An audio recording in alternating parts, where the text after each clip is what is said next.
So coming to our final chapter of this Ramananda Rai Sangvad, and our appreciation for how we've reached this immaculate last chapter, where actually Mahaprabhu is going to reveal his true identity to Ramananda Rai.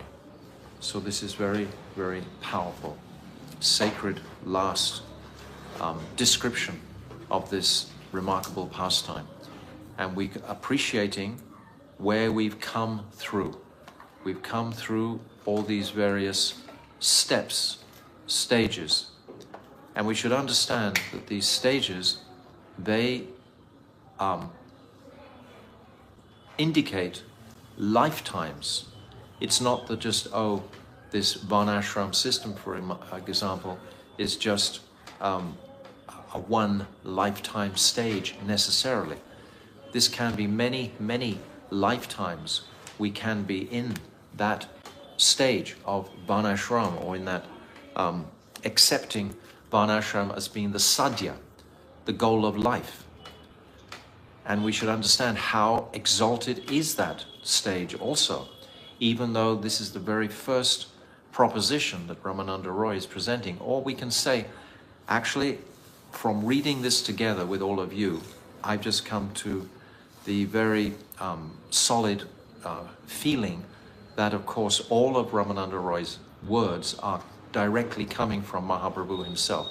Mahaprabhu has orchestrated this conversation to gift to the jivas these truths.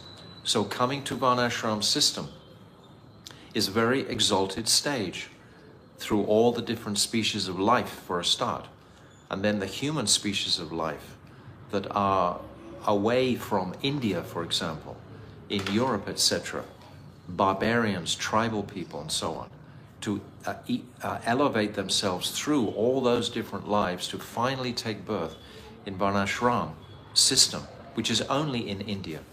This we should understand is why Krishna, Ram, all the avatars only manifest in India.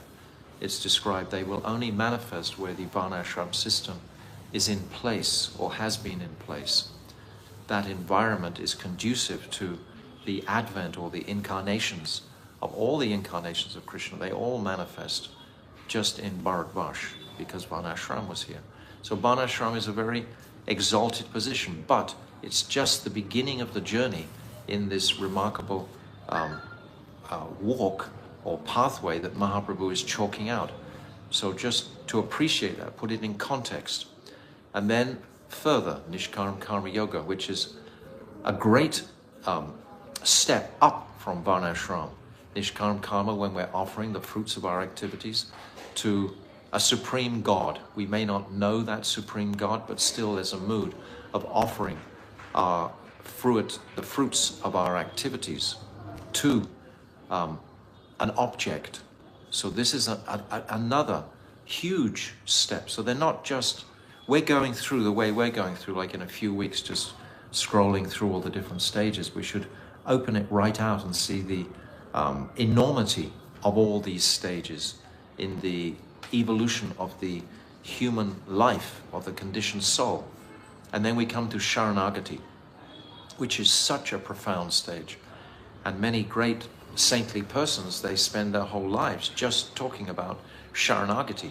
So what an exalted stage this is to come to itself. And then the stage of Gyan Mishra Bhakti. This is like a Gyani focusing more on moksha, something. Now they're going something beyond this material existence, we can say. So that is also another tremendous step. And then Gyan Shunya Bhakti is an even more extraordinary step, because that step is taking us off the material problem. It's material platform. It's putting Gyan aside altogether. That path without Gyan. So Gyan Shunya Bhakti is accepted by Mahaprabhu, but still he wants to go further. And then after this Gyan Shunya Bhakti, we come to Prem. And in this Prem, this is actually the prema of, like Shantaras, as we've explained many times. Brahma Bhuta Prasanatma na Sochiti na Kanchati. This is also an extraordinary platform to come to. But Mahaprabhu wants to go even further than this. I'm saying all this just to try to capture the entire continuation, or the melding together of all these steps to then appreciate more the final sadhya. So then after prem is described, then dasya ras is described, more in the mood of Vaikuntha bhav. We've described many times Vaikuntha has 2.5 rasas, Shantaras, Dasyaras, and a little bit of Sakyaras. So this is we're still at that stage, but that is still a very extremely exalted stage. Bhishma Dev, for example, he was going beyond moksha and he was going to Vaikuntha. So in Vaikuntha, these liberations of Salokya, Samipya, Sharsti, Sarupya, etc. are there. So it's like a glorified, liberated condition in Vaikuntha. And it's a very high stage. Bhishma Dev was a remarkable personality, a great saintly personality.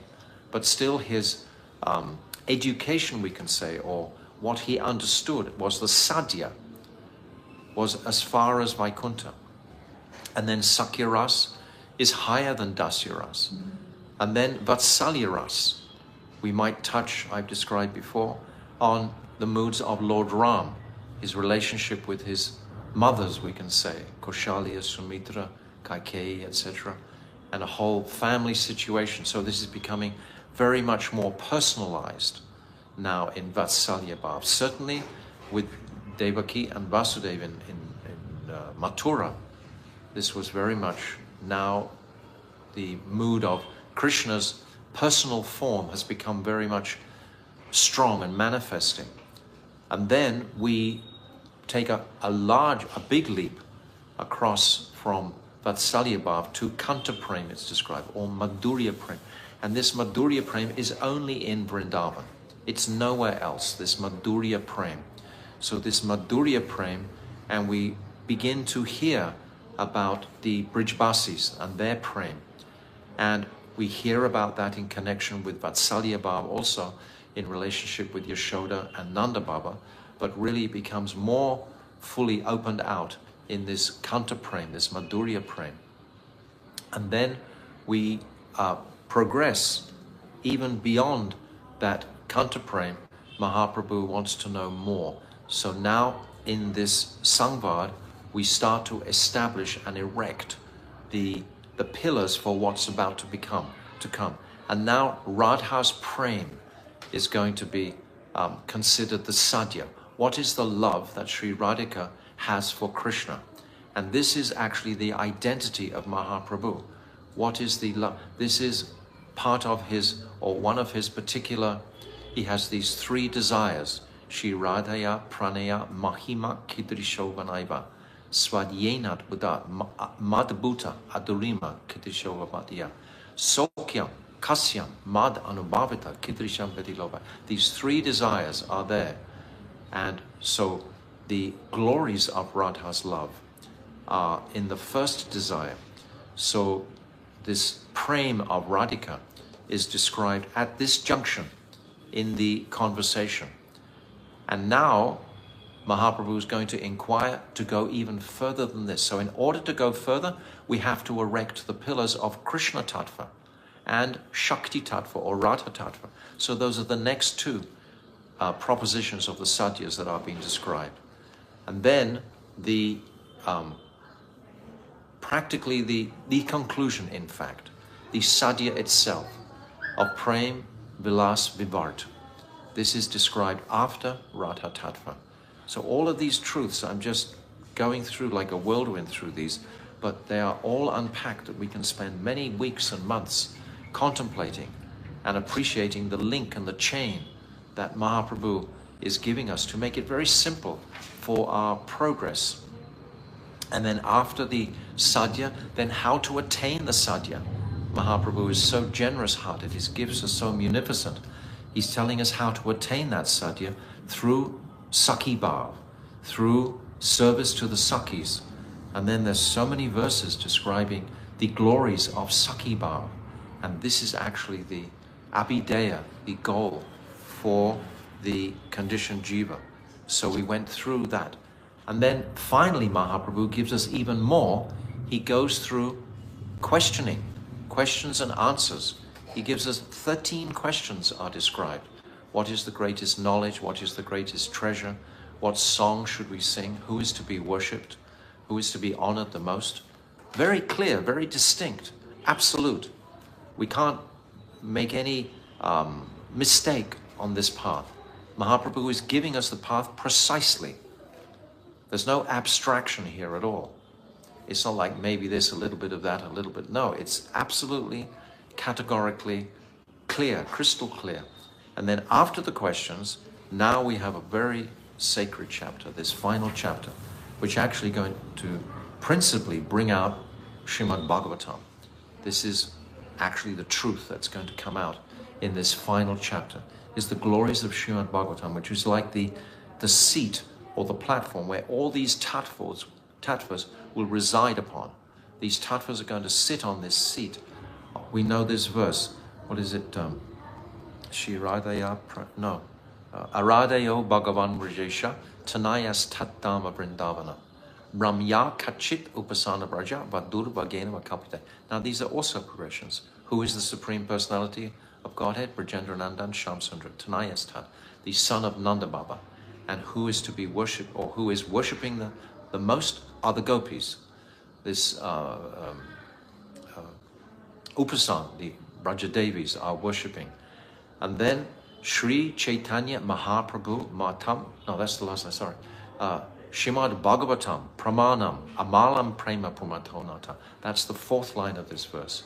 Aradhayo Bhagavan Vrajesha Tanayas Tad Dhamma Vrindavanam Ramya Kachit Upasana Braja Vardu Varagena Vakalpite.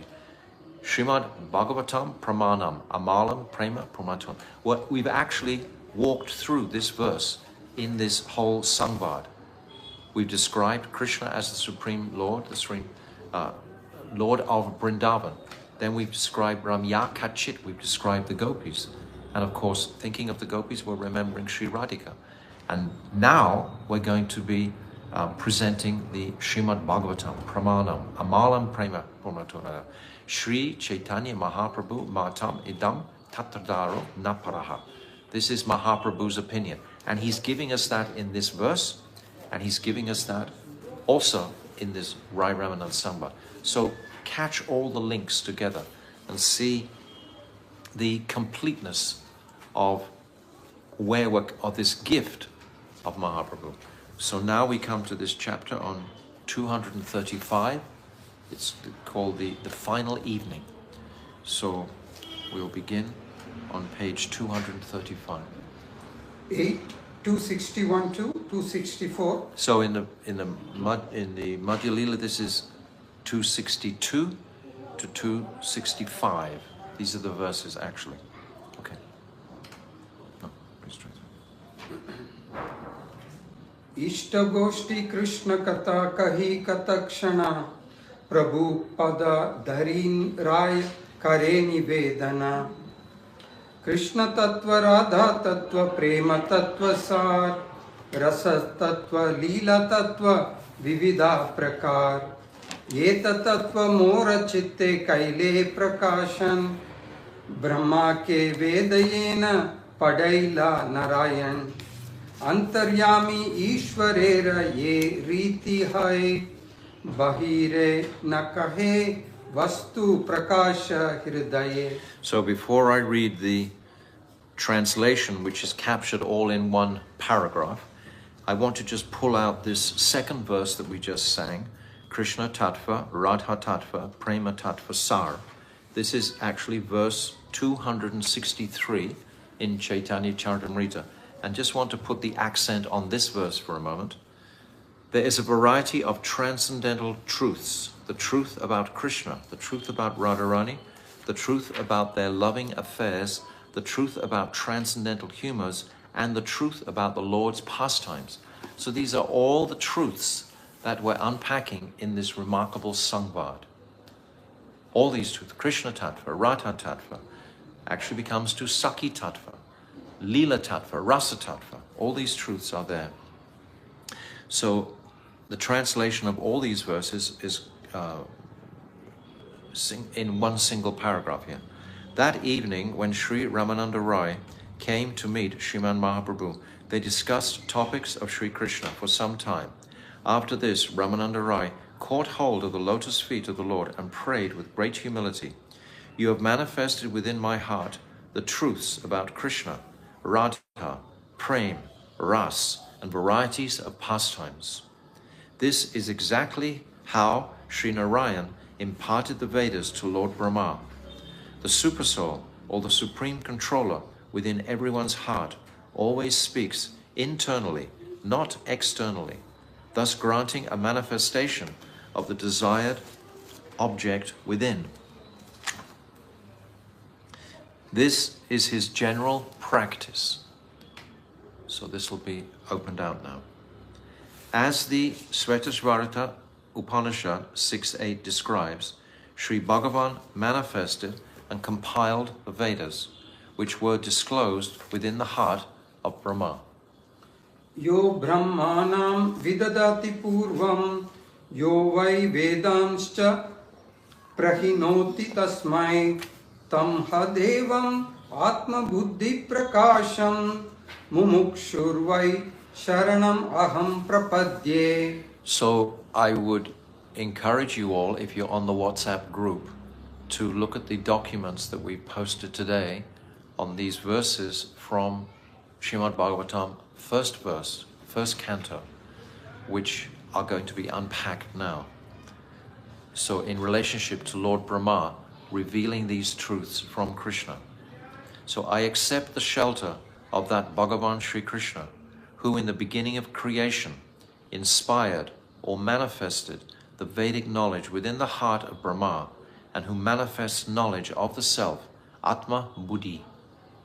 It is also said, Praha Bhagavatam Nama Puranam Brahma Samhitam Brahmane Bhagavat Proktam Brahma Kalpa Upagate.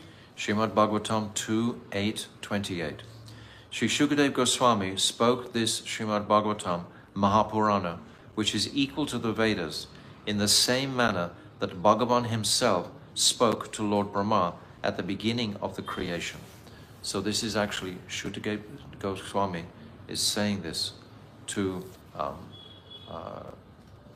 the sages at Naimisharanya who are understanding Shukadev Goswami speaking to Parikshit Maharaj.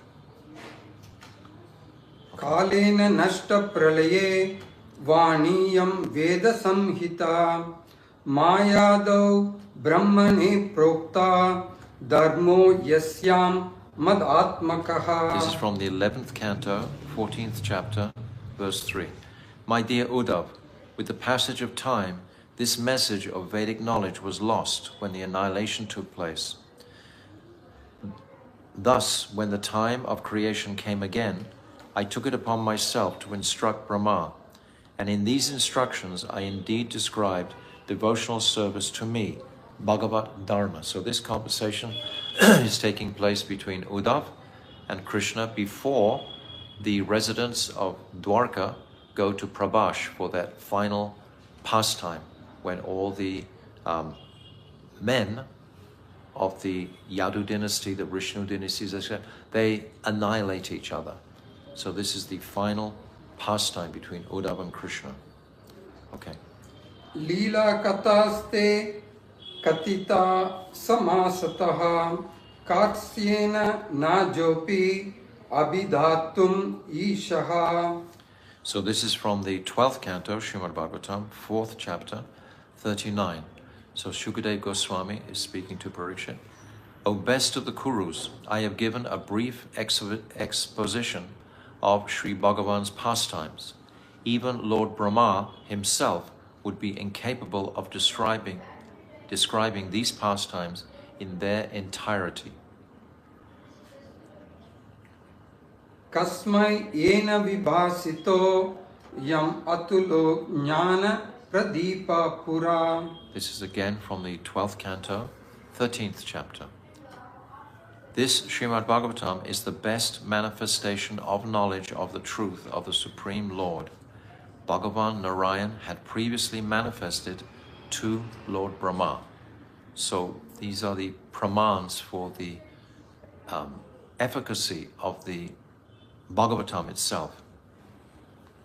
Sri Rai's purpose here is to show the similarity between the way that the original poet, Sri Brahma, received complete Vedic knowledge within his mind, simply by the will of Sri Bhagavan, and the way that Sriman Mahaprabhu manifested all these truths in his heart, in the heart of Sri Ramananda Rai, and then had him reveal these same truths by speaking them. So this is making the Ramananda Roy is making the example of when Lord Brahma was speaking this Bhagavatam after hearing from Krishna. Krishna is speaking into the heart of Lord Brahma, and then Lord Brahma is speaking to Narad, these four principal chatushlokis of the Bhagavatam, which he's going to relate to Narad. So it's the same mood that Lord Brahma has received this knowledge from Lord Narayan, and he's speaking now to Narad. So it's the revealed in Lord Brahma's heart, just like these truths have been revealed in the heart of Ramananda Roy. This is the comparison here, because this is what we're going to speak about basically for the rest of this evening, tonight. Go ahead. The next verse. Oh yes, the next verse. Oh, the next verse from Srimad Bhagavatam 1.1.1 gives evidence for Sri Ramananda Rai's statement. So this understanding has all been gathered by the commentators what's about to come, and now Ramananda Rai is going to substantiate all this by giving this first verse of the Srimad Bhagavatam, the first verse. 8.265 Janmadhyasya yatonvayat itarataschatteshu abhignaswarat tene brahma hridaya adikavaye mukhyanti yat surayah tejo varimritam yata vinimayo yatra trisargo mrisha dhamna svena sada nirastakuhakam satyam param dhimahi. For the serious student of wanting to appreciate this base platform line of the Srimad Bhagavatam in relationship to all the sadhyas that we've described, then this verse is paramount. And we've posted 3 different understandings of this verse by Bhaktivedanta Swami Srila Prabhupada, by Srila Vishwanath Chakravarti Thakur, and by my Gurudev. So I would encourage you all to print these 3 documents out and to always have them close by and study the moods and this foundation of Srimad Bhagavatam coming from this one singular verse. So the translation, we meditate on that Paramatma, that form of eternality and truth, by whom this world was created, maintained, and destroyed. He who pervades all spiritual substances. From that transcendental being come the spiritual world and the individual living being, both of which are similar in nature to him. This Achintya Bheda Abhed. The temporary material creation, however, is different from him. It is not inert matter. He is not inert matter. He is conscious. In other words, this is to defeat any impersonalist. He is not dependent. He is self-manifest. He is not Hiranyagarbha Brahma, who appeared from the navel of Garbhodakshai Vishnu. Rather, he bestowed the Vedic knowledge upon Brahma. He causes even greatly learned scholars to become bewildered in the way that illusion creates mirages, such as the so-called appearance of water in the effulgent sun rays, land in water, and water on dry land. This material creation consisting of the states of sleep, dreaming, and deep dreamless sleep, is brought about by the three modes of material nature. This verse is saying everything in existence is here. By his illusory potency, this material creation appears eternal, although temporary. By his own self-manifest effulgence, he remains always and in every condition liberated from the illusory potency named Maya and her activities. So as I've just described, we can study this verse through these three different commentaries. This explanation is based on the commentary of Sridhar Swami. So now we're having a fourth commentary. Our Goswami lineage has also presented the following explanation of this verse. So this is another explanation from our Goswamis also. All evidence ascertains that it is that supreme truth which creates, maintains, and destroys this universe. Upon deliberating on both the apparent and hidden meanings, one sees that only He is to be known. It is He, as He is the original form of all existence. It is He alone who is the self-manifest and independent master of this world that we see. It is He who, as the indwelling Supersoul, gave teachings to Adikavaya, the original poet, Adikavi, the original poet, Lord Brahma, is that all-pervading truth. I read that again. It is He who, as the indwelling Supersoul, because that's the most important part, as the indwelling Supersoul, gave teachings to Adi Kavi, the original poet, Lord Brahma, on that all-pervading truth. Contemplating Him, all greatly learned scholars and pundits fall into illusion again and again. The five material elements seem to exist in Him, but this is like a mirage in the desert. In Him, the three types of creative potency, Jiva Shakti, which manifests the Jivas, Maya Shakti, which manifests the temporary universe, and Chit Shakti, which manifests the spiritual world, are present in a real form, by the potency generated by His own Swarup, not from another agent or His Atma Shakti. He remains eternally beyond ignorance. We meditate upon that absolute truth, Sri Krishna. So this is a encapsulation of everything in existence. Srila Bhaktivinoda Thakur has given another translation of this verse in his book, Sri Bhagavat Arka Marichi Mala. A minute portion of the internal potency, Swarup Shakti, is the Tatashta, or Jiva Shakti, and the shadow portion of that internal potency is called the external potency, or Maya Shakti. From the Tatashta, or Jiva Shakti of Bhagavan, the individual spirit souls are manifest, and from Maya Shakti, the material world has manifested. Due to having a consciousness of separation, and thus being opposed to the service of Bhagavan since time immemorial, the soul is put into a condition whereby he is illusioned into thinking that he is controlled by material nature. In other words, he's controlled by his body. His body, the illusion of being the body. The body is in control. My material mind, my material desires, etc., my material environment is what is controlling me, rather than the soul under the guidance of the Supersoul within. Bewildered by the false ego and mistaking an object for something else altogether, that's his body, he considers the material body to be the real self. This is the illusion, such a deep illusion. The soul thus remains connected to this material world.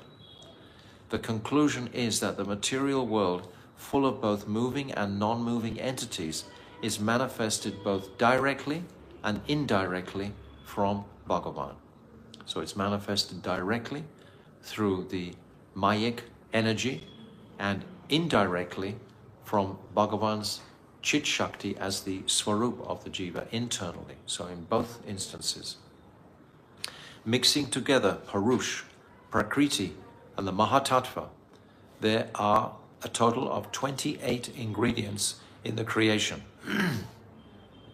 From these 28 tattvas, all the other moving and non-moving groups of living entities are said to be manifest.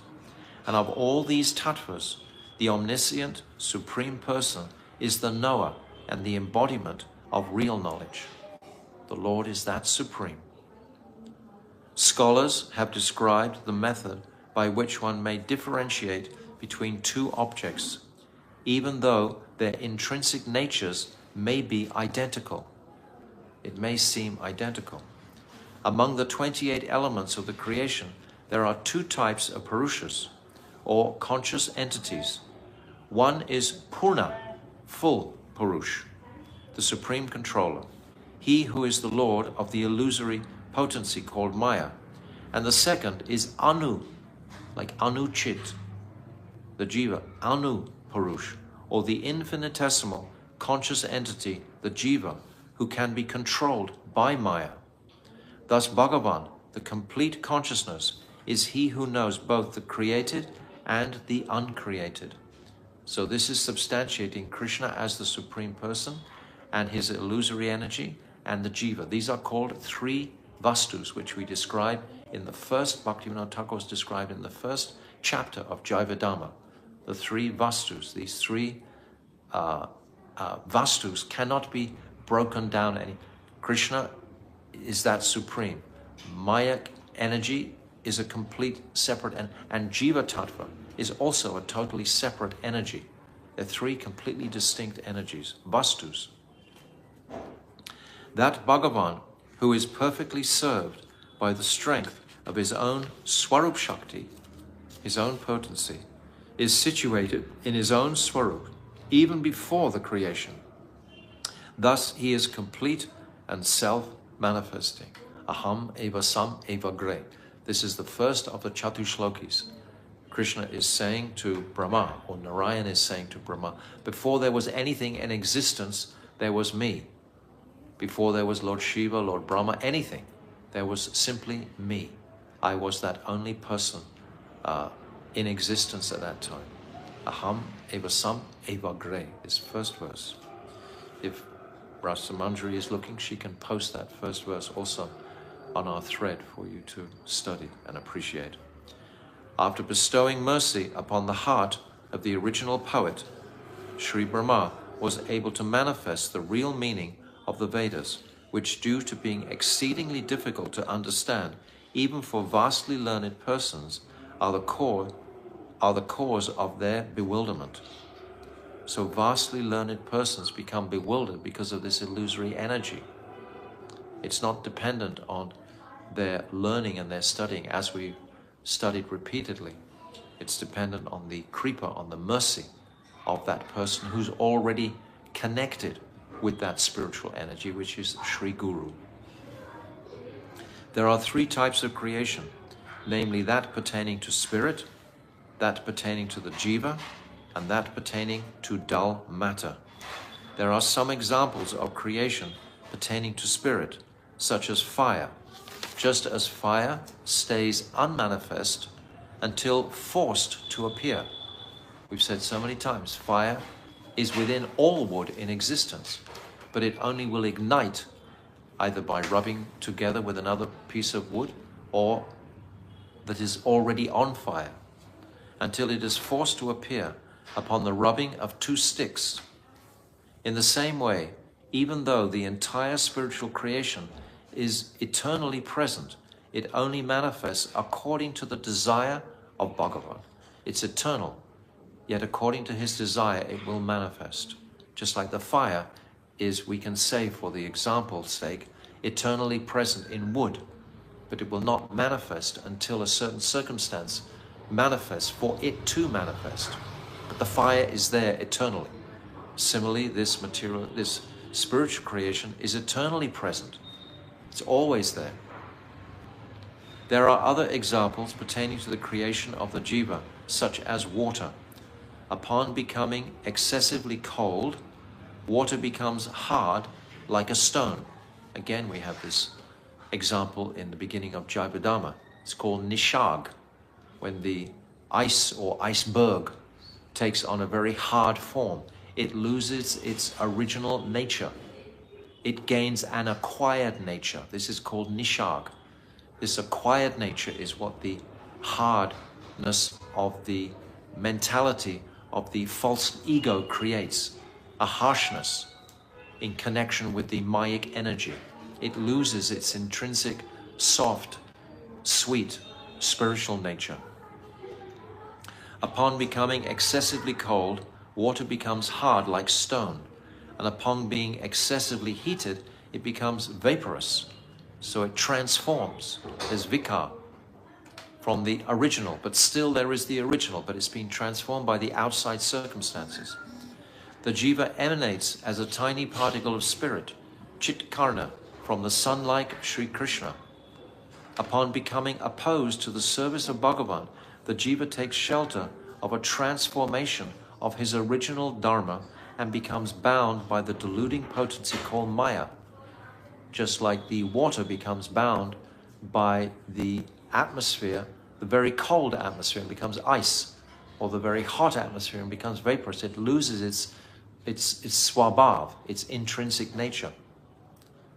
When the jiva becomes inclined towards Bhagavan and takes shelter of Bhagavat Prem, his heart melts and becomes exceedingly soft and affectionate. This is the transformation back into his original Swarup, his original Swabhav. He becomes very soft and affectionate in his nature. The examples are beautiful. The fruit of this is the inclination to engage in the service of Bhagavan.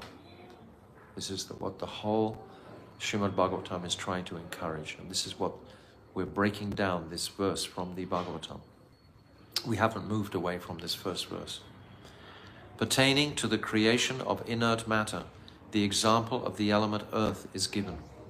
By fashioning clay, we can make pots and earthen bowls.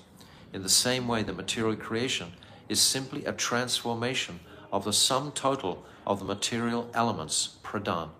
Pradhan is the original conglomerate,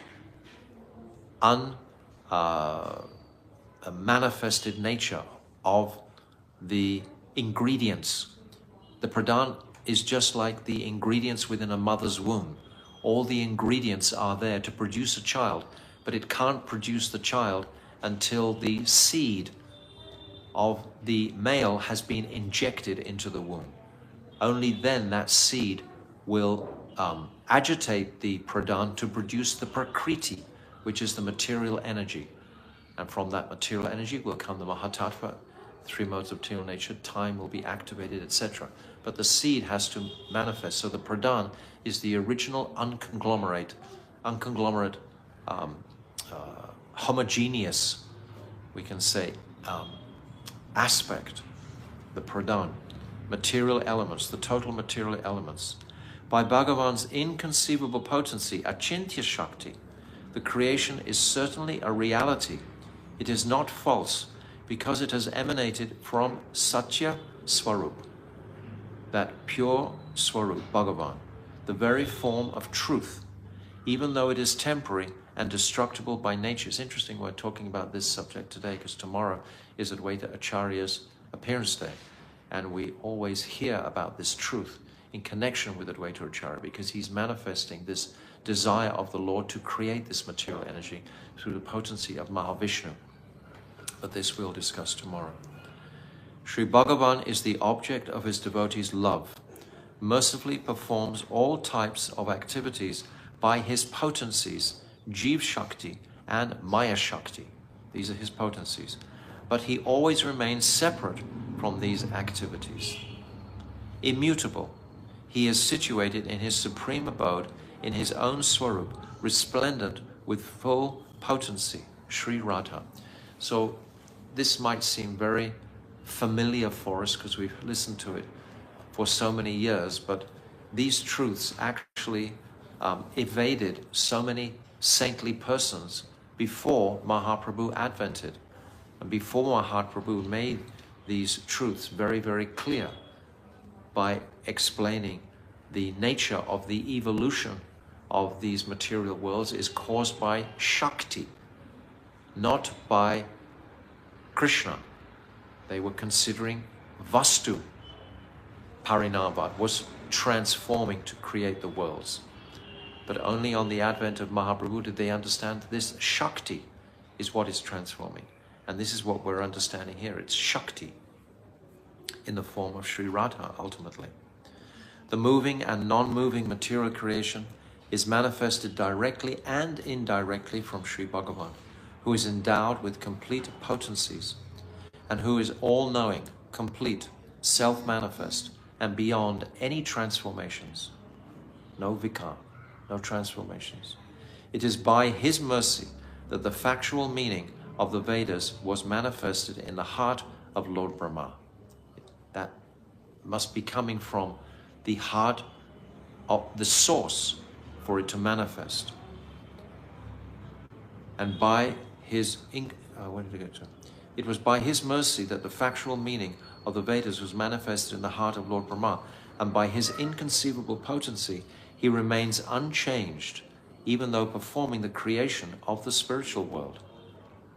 The jivas and the material world, this is what he creates. These three or two other vastus are emanating from the original vastu. The original vastu is Krishna. And the jivas and the material world, Maya, are the other vastus. I worship that Supreme Lord Sri Krishna, the Lord of Golok, whose spiritual form is true and eternal. We will worship him by remembering and chanting his name, form, qualities, and pastimes, which are all spiritual, being composed of Sat, Chit, Ananda. The sublime philosophy of inconceivable, simultaneous oneness and difference between Bhagavan and his potency, Achintya Bheda Abhed, is preached by Sri Krishna Chaitanya Mahaprabhu, is established in the explanation of this verse. Without this understanding of Achintya Abheda Tattva, which was gifted by Sachinandan Mahaprabhu, this verse would not have been able to be completely understood, not in its full richness, in its entirety.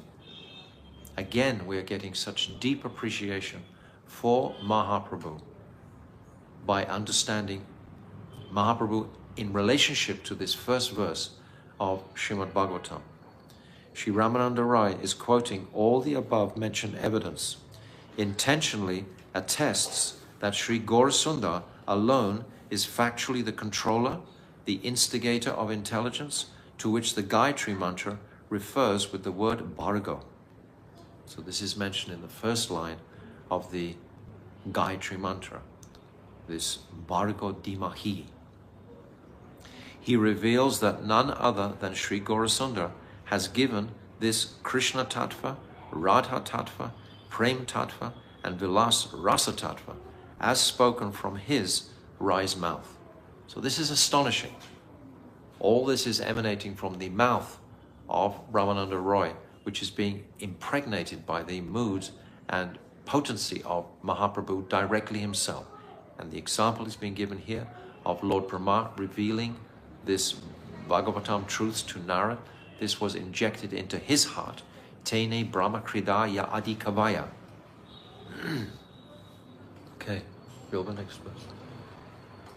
Prachodita yena pura saraswati vitanvatajasya satim smritim hridi swalakshana praduradbhut kilasyataha same rishinam rishabha prasidatam. Now this verse is taken from the second canto, 4th chapter. Now we all know that in the second canto, this is the advent of Shukadev Goswami. Shukadev Goswami begins to only speak at the beginning of the second canto. And in this 4th chapter of the second canto, he's offering praise and glory to the Lord. There are 14 beautiful verses here where he's expressing his deep attraction to that Supreme Personality of Godhead. He's offering his praman to that Supreme Lord. So this is one of the verses.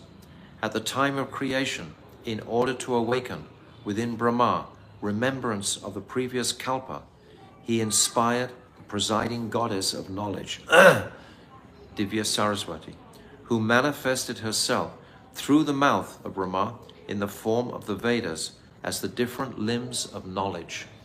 So this we discussed a little bit, touched yesterday. This Divya Saraswati, or Shuddha Saraswati. She manifests the Gopal mantra in the heart of Lord Brahma. And from that manifestation of the Gopal mantra, and from his tapasya to that Gopal mantra, then the calm Gayatri mantra will manifest in the heart of Lord Brahma, which is in the sound vibration coming from Krishna's flute directly from the spiritual world into the heart of Lord Brahma. This is all the understanding of this first verse of the Srimad Bhagavatam. Who manifested herself through the mouth of Lord Brahma in the form of the Vedas and as the different limbs of knowledge. May Sri Bhagavan, Sri Chaitanya Mahaprabhu, who is the root cause of all knowledge, be merciful upon me and manifest himself within my heart. This is the prayer of Shukdev Goswami in the Bhagavatam, right at the beginning. Sri Jiva Goswami says that the word Satyam indicates Jnanam, Antanam, Anantam, Brahm, or the supreme truth. This Paratattva is in terms of his Swarup, his energy, his thinking, feeling strength and willing, completely independent and eternally all-pervading. This is glorifying that Supreme Lord. The Paratattva is Sarva Shaktiman, omnipotent, omnipotent, Sarva Avatari, the source of all incarnations, Sarveshwari, the supreme controller, Param Satya, the supreme truth, and Parabrahm, the supreme soul. He is Brajendranandan, Sri Krishna.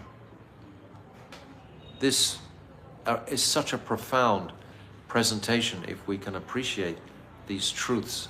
This is laying such a platform for the absolute reality to manifest itself on, because it's about to, because Mahaprabhu is going to show his full identity here to Swarup Damodar. So we have to be versed in this very profound tattva to appreciate what's going to come next. In his commentary, Srila Vishwanath Chakravarti Thakur explains that Sri Krishna is directly and indirectly the upadan, karana, or the ingredient cause of creation, and the nimitta karana, the efficient cause. So again, it's remarkable. It's, what do you call it? Serendipity. It's remarkable we're hearing these terms today, and tomorrow, always on Advaita Saptami, we unpack these terms extensively. So this upadan, or the ingredient cause of creation, and the nimitta karan, the efficient cause. The universe is created, maintained, and destroyed by him. It has complete knowledge of matter and spirit. He is self-manifest and independent. He does not rely on anyone or anything. By him, even learned persons are bewildered. Solely by virtue of his desire, he manifested the Vedic knowledge in the heart of Brahma. One may confuse the three elements of water, fire, and earth, considering any one of them to be the other. Seeing water in earth, for example, a mirage. Earth in water, like a reflection. Or fire in water, the sunrise.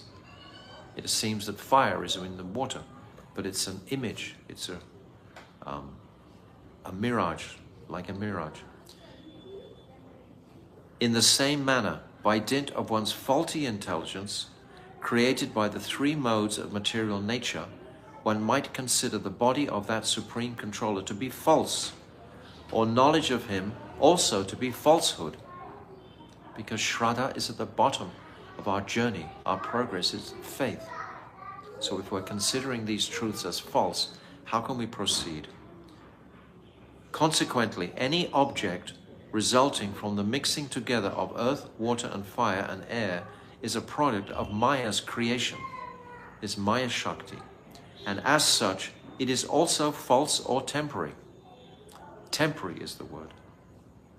He who directs the creative potency of Maya is not false or temporary. He who is not false or temporary.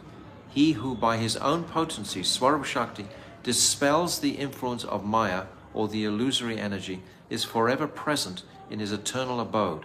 I meditate on that supreme controller. So this material world is not false, it is temporary.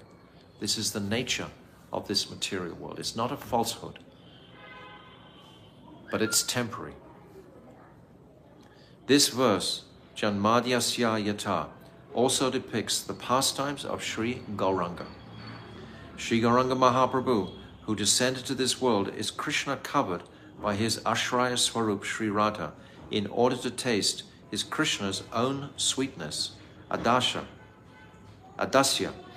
He manifested his pastimes of birth, Janma, in the house of Sri Sachi Devi and Sri Jagannath Mishra, Yata, from Navadvip Dham, Tata, and he later travelled Anavyat to Sri Nilachal Dham, Itarasha.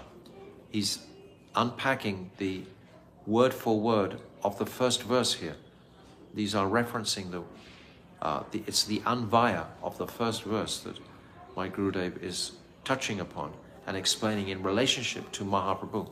And we have this explanation of my Gurudev, the third document that we put on our WhatsApp post today, explaining my Gurudev's description that Mahaprabhu gives of what is the Satyam Paramadimahi, what is the ultimate goal of the Srimad Bhagavatam, because this is completely in tune with what is the ultimate goal of life. This is what this book is about.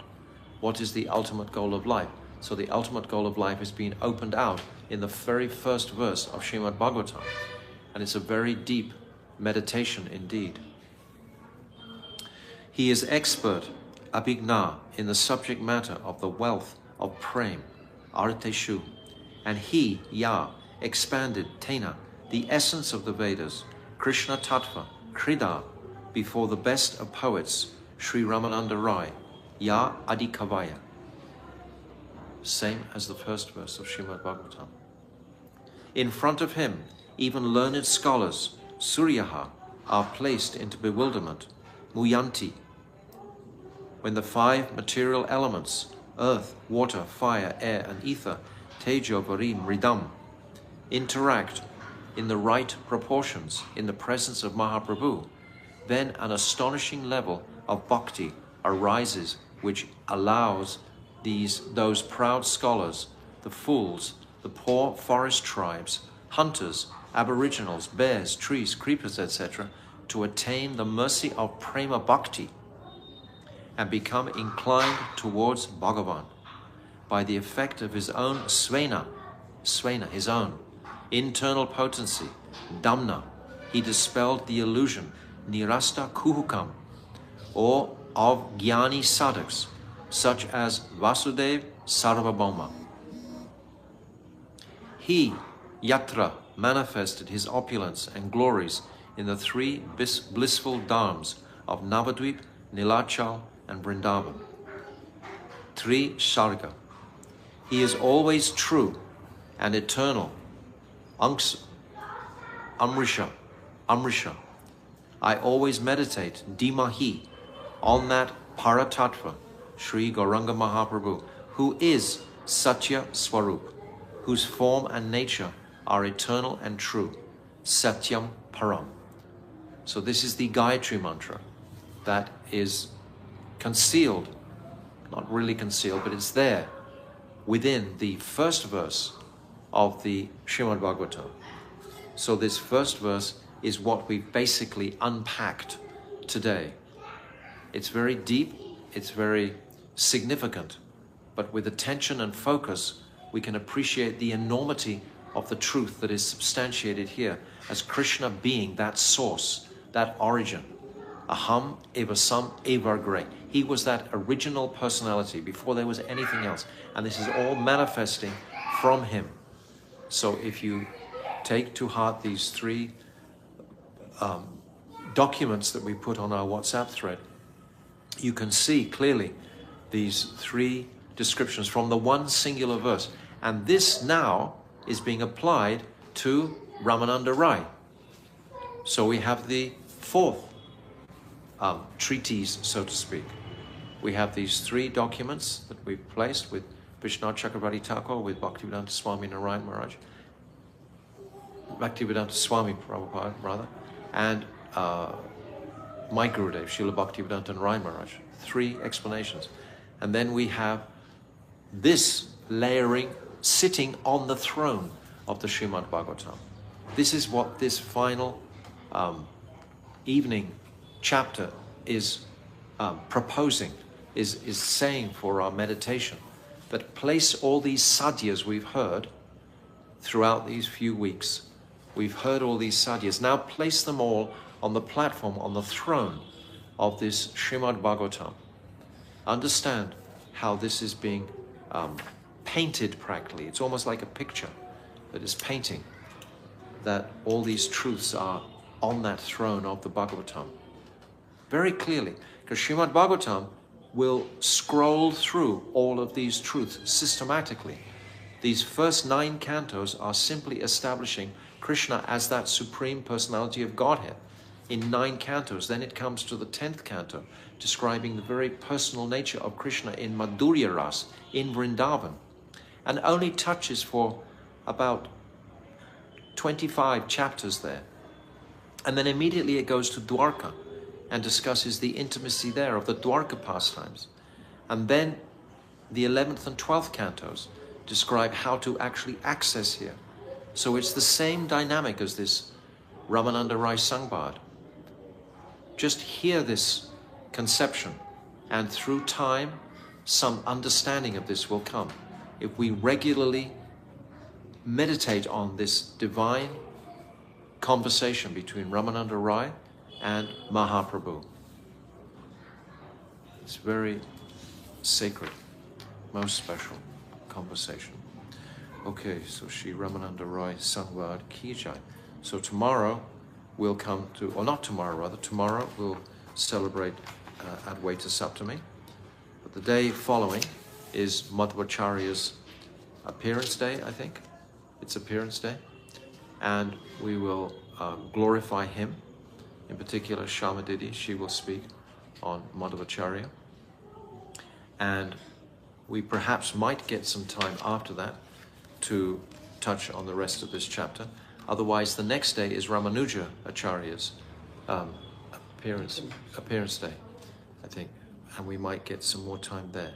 But certainly on Saturday, we will recap these final words of Mahaprabhu in this final chapter. So this is quite extraordinary. It's ending on such a high pitch of Mahabhav Swarupini, Sri Radha. That's where it's going to end. It's galloped practically through all these different stages, which in the Srimad Bhagavatam consists of 9 cantos. So we've gone through them just in a few very brief chapters here. But in Bhagavatam gives 9 cantos to come to this sadhya. So this is extraordinary treatise and document that Mahaprabhu is benedicting the faithful jiva with in this Ramananda Rai Sangbad. Ki Jai, Gaur Premanande, Hari Hari Bol.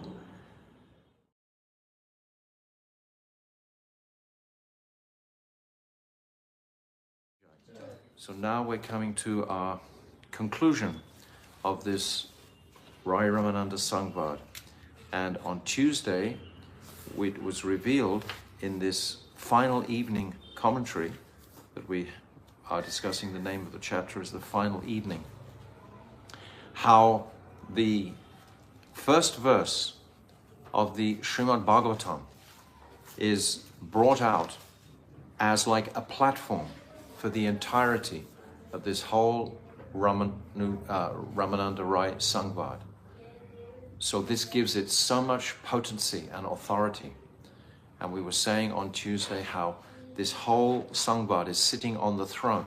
And when we consider this whole Sangbad, we take it in its entirety, from the first proposition of Nishkam, etc., all the way through to worshipping the Sakhis of Braj and Radha Tattva and Prem Vilas Vivart Tattva. When we consider all of these, this whole line of truths that we've walked through, it's exactly the same as the Srimad Bhagavatam.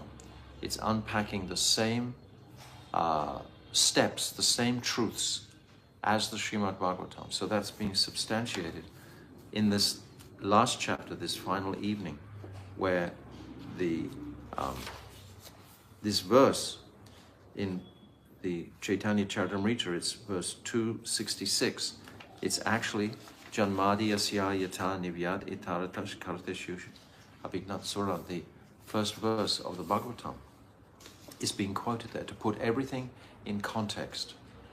So I personally feel this is remarkable how this jewel of Ramananda Roy is so much in sync with Jaiva Dharma is the same, Srimad Bhagavatam, and of course Chaitanya Charitamrita, where this is sitting within Chaitanya Charitamrita. So all of this collectively is the sadhya, is the goal for the highest sadhya, the goal for humanity at large. Remember, initially the goal was being described as Vanashram. This was considered the first proposition, and we discussed that on Tuesday, how very rare it is to actually come into this Varnashram system. It's like those living in the barbaric Western countries. You know, what hope do we have? We're sitting with Jagai and Madai sitting way outside of the Varnashram system. So to come into contact, to assimilate our lives in accordance with those teachings is very amazing and fortuitous, and indicates great sukriti from previous births. But this, as I was saying the other day on Tuesday, this Varnashram is very special. Yet at the same time, it's just the beginning. It's just the first premise that Rai Ramananda is proposing. And then we scroll through Nishkarma, Karma Yoga, Sharanagat. What's next? Gyan Mishra Bhakti, Gyan Shunya Bhakti, then Prem, then Indasya, Sakya, Vatsalya, then Kanta Prem, Madhurya Prem. Then what is Radha's love for Krishna? Because it's this love for Krishna that ultimately we are being gifted in this birth by Chaitanya Mahaprabhu. Mahaprabhu becomes the Ashraya, becomes the lover of Krishna himself. So in that mood, that is Shuddha Bhakti. And yesterday we were hearing about Advaita Acharya. He's gifting the world Shuddha Bhakti. So to appreciate this point, and then we're erecting the pillars of rasa on the tattva of Krishna tattva, Radha tattva, Prema tattva. So all of these are brought out in this Ramananda Rai Sangbad. I said right at the very beginning, Srila Bhaktisiddhanta Saraswati said, if you throw all the granthas in the ocean, except for the Chaitanya Charitamrita, nothing will be lost. And within that Chaitanya Charitamrita, the heartbeat is the Rai Ramananda Sangbad. So this is the heartbeat of all Tattva Siddhanta, Sadhya direction in existence. All in just one tight compilation. So take this very, very seriously. So now we've reached page 243, and we're stepping out of the appreciation of the Bhagavatam. We were saying also in the Bhagavatam, this beautiful verse, Aham eva sam eva gre, this nanyat yat sad asat param, paschad aham yad etat cha, yo vishishyateta so samyaham. This first of the Chatu Shlokis, before there was anything in existence, there was only I. But I just wanted to qualify that. When Krishna says I, it's in the same manner as a king will say, I am going to another destination, but that king will go with all his entourage. So similarly, Krishna is there, singularly, but with all his parikars. So that's what this verse means. So I didn't mention that the other day, so I thought I should mention it now today. So now we've come to the final stage where Mahaprabhu is going to reveal his true Swarup. This Rasaraj Mahabhav is going to be revealed now to Ramananda Rai. So this is the conclusion, the climax. We went through actually the conclusion in one sense was establishing the sadhya. So that is one conclusion, is the sadhya. This Prem Vilas Vivard was the sadhya. How to connect with that through the mercy of the Sakhis. That is the Abhidheya. And then we had so many 13 questions where Mahaprabhu is so kind to give us these questions. And it's exactly like when we read the 11th canto, when Krishna is speaking to Uddhav before they go to Prabhash. Uddhav is asking so many questions. There's Bhakti chapter on Bhakti, devotional service, and deity service. Varnashram is mentioned also. All of these chapters in the 11th canto correlate to these 13 questions that Mahaprabhu is asking. So this layers over Srimad Bhagavatam. Try to appreciate this point carefully.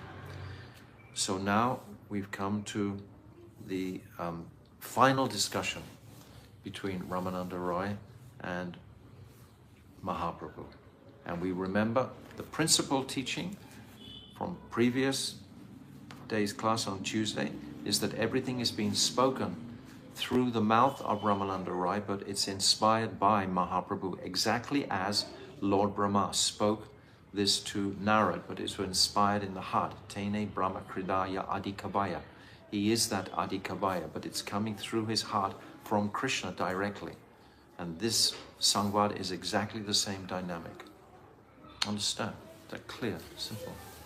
Okay, so now we'll go on page 243 of our book. Okay. 266 to 270 verses. Ek samshaya mora achaya hridaye kripa kori kaha more tahara nishchaye pahile dekhilun tomar sannyasi swarupa yebe toma dekhi muni shyama goparupa tomar sammukhe dekhi kanchana panchalica तार गौर कांते तुम्हार सर्व अंग धाका ताहाते प्रकट देखी सवम शिवदना नाना भावे चंचलता है कमल नयना ये माता तुम्हा देखी होए चमत्कार अकपते कहा प्रभु कारण इहार. Sri Ramananda Rai asked, O Lord, I have but one more doubt remaining within my heart. Please be merciful upon me and reconcile this. At first, I saw your form as a sannyasi, but now I am seeing your dark complexion form as a cowherd boy, Sri Shyam Sundar. And also before you, I see a golden doll, by whose golden bodily effulgence your entire body appears now covered. A flute rests upon your lips, and varieties of ecstatic emotions are causing your lotus eyes to restlessly rove about. After seeing your Swarup in this moment, in this manner, is that right? Swarup, in this manner, a most astonishing bhav awoke within my heart. O Prabhu, please abandon your deception and explain the factual cause of this. So because we know Ramananda Rai, we know his identity is Vishaka. So because of that identity, in the association of Mahaprabhu, his real identity is now waking up. And he's able to see Shyamasundar in this way. Previously, as Rai Ramananda, the governor of Andhra Pradesh, then he wasn't seeing with the same light. But now through this association, his inner identity, his own Swarup, Ramananda Rai Swarup, as Vishaka, has woken up. Sri Ramananda Rai is witnessing both the Sannyas Swarup of Sri Chaitanya Mahaprabhu and also his Rasaraj Mahabhav Swarup.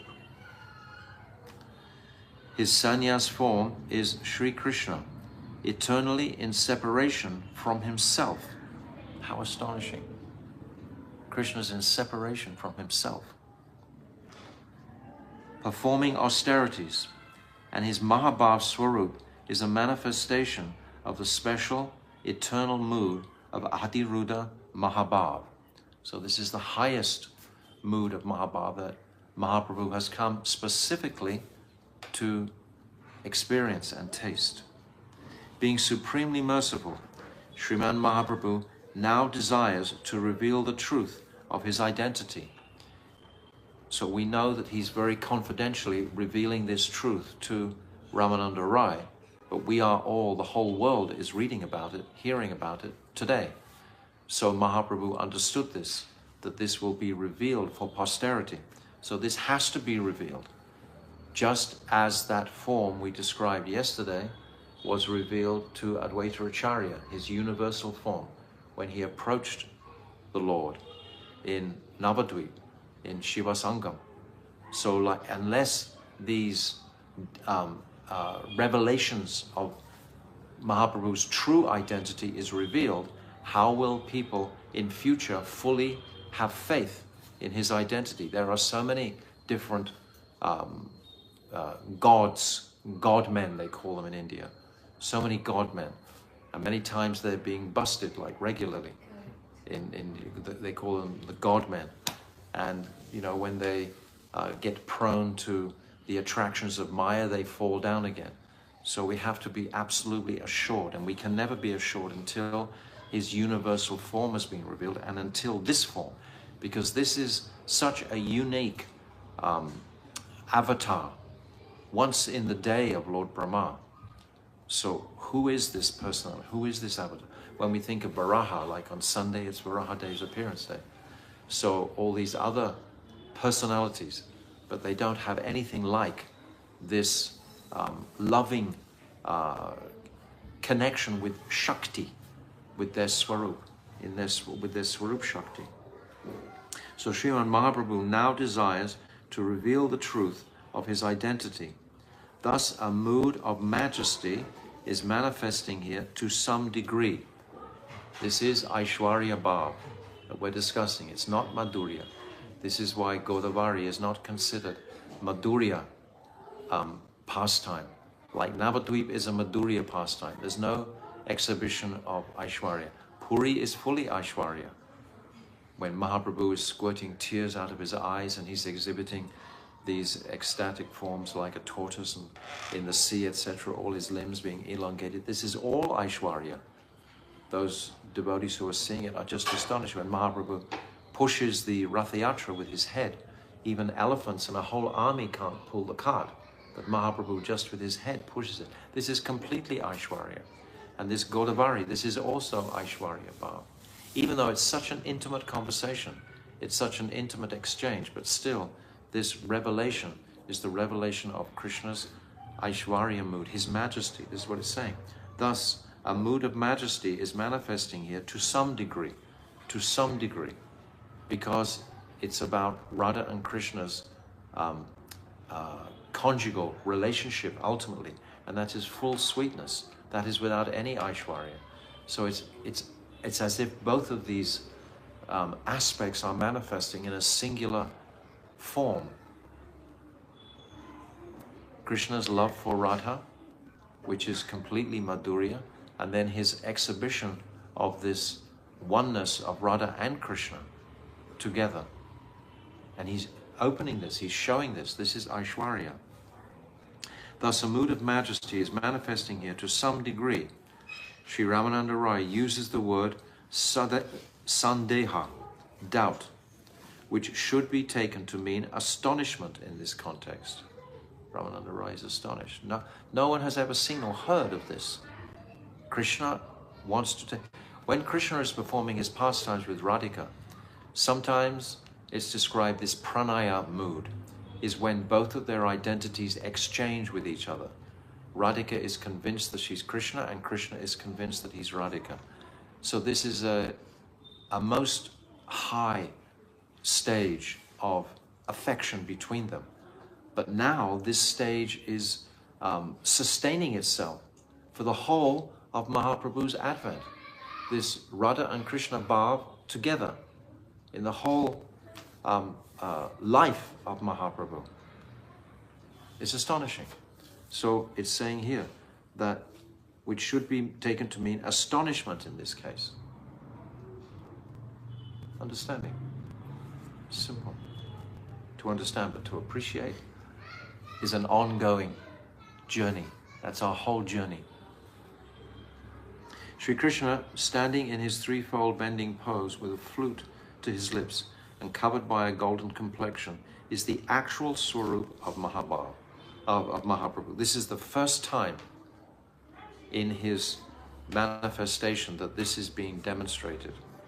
When he's in Navadvip and he's showing his majesty, he's showing himself as Brajendranandan Shamsundra or Lord Narayan or his Chaturbuj or his Sadbuj form.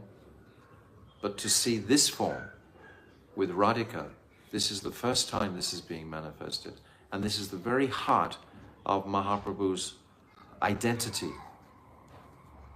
It's a very significant place. Okay. 8:271 to 273 verses. Prabhu kahe Krishna tomar gada prema hai, premara swabhav ye janiha nishchaya. Mahabhagavata deke stavara jangama, taha taha hai tar Sri Krishna spuran. Stavara jangama deke na deke tar murti, sarvatra hai tar ishtadeva spurti.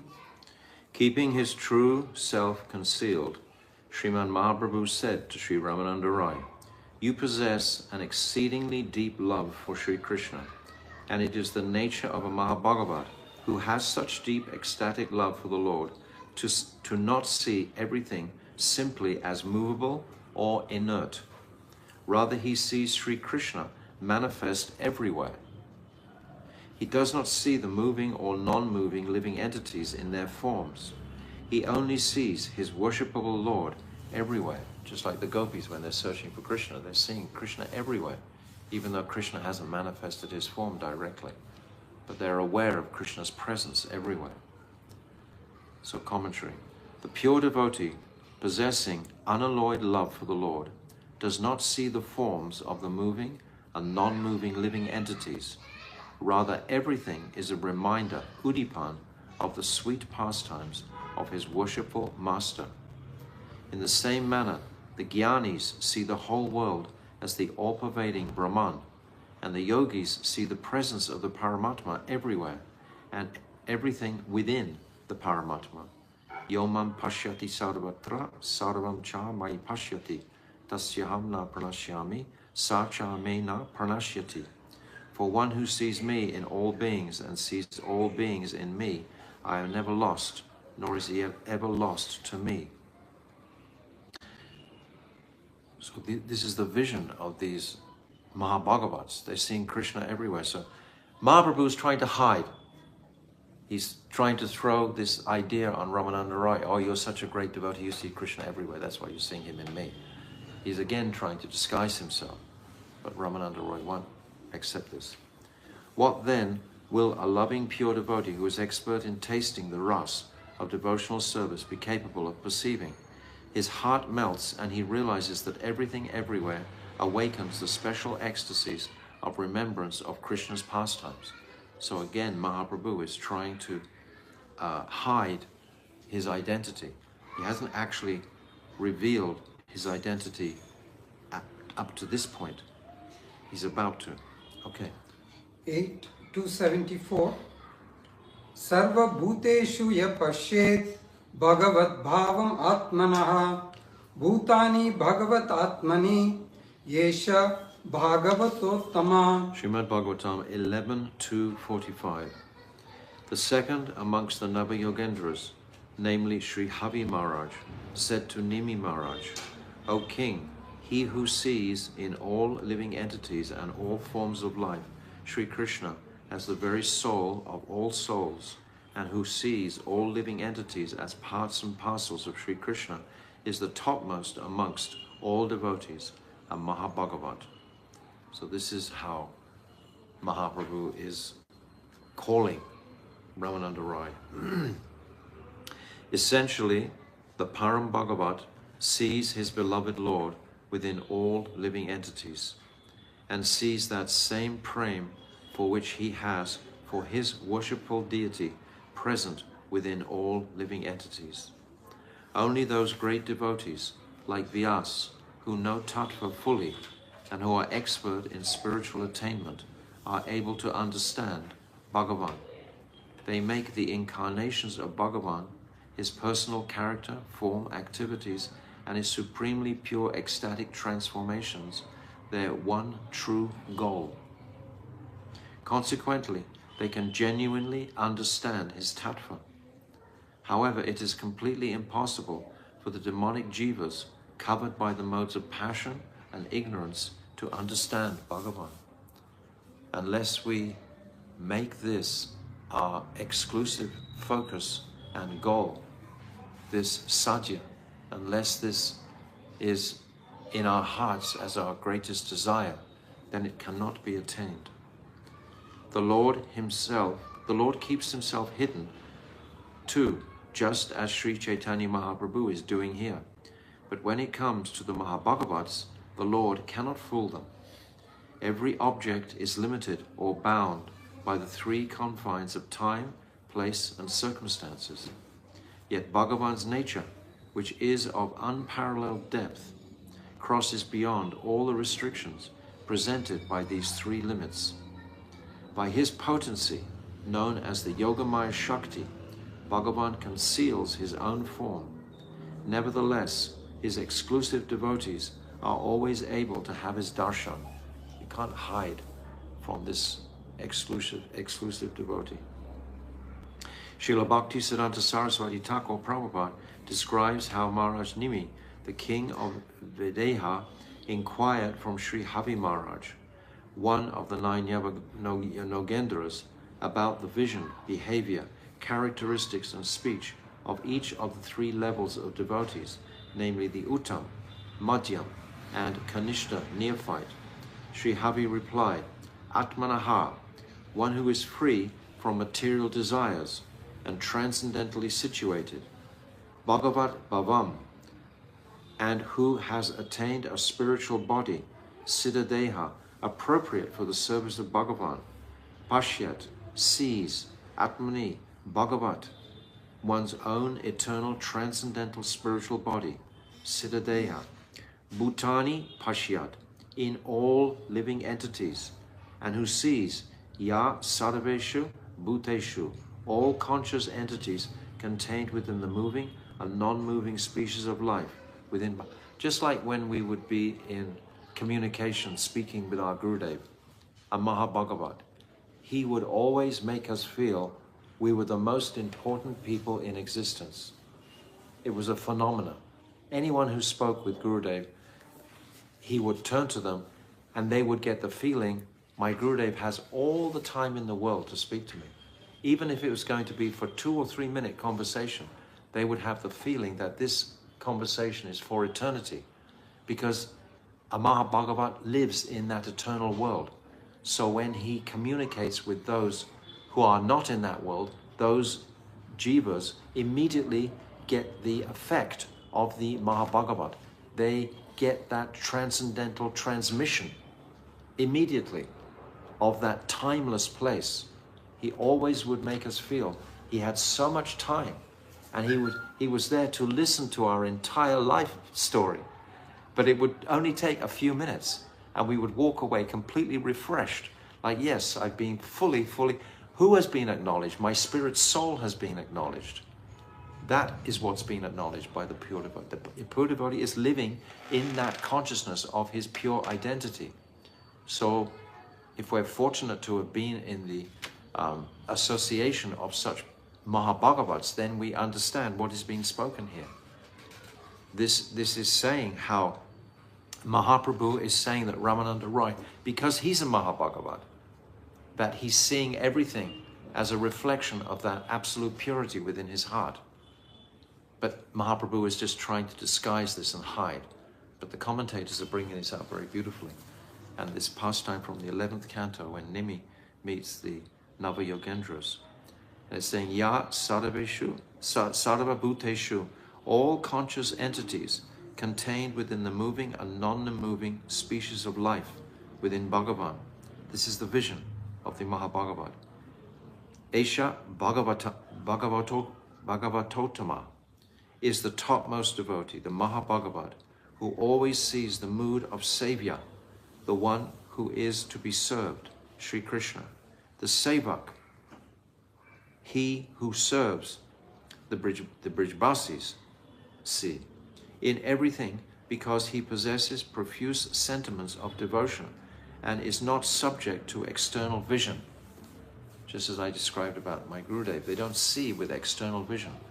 Everything is seeing the entirety of Krishna's manifesting this material world. It's not different to Krishna. It's the same as Krishna, ultimately. But the material desires of the jiva are opposed to that. Nevertheless, the jiva is still a pure spirit servant of Krishna. Even though he's in illusion, he's still connected. So the pure soul will only see with that vision. Understand? 275.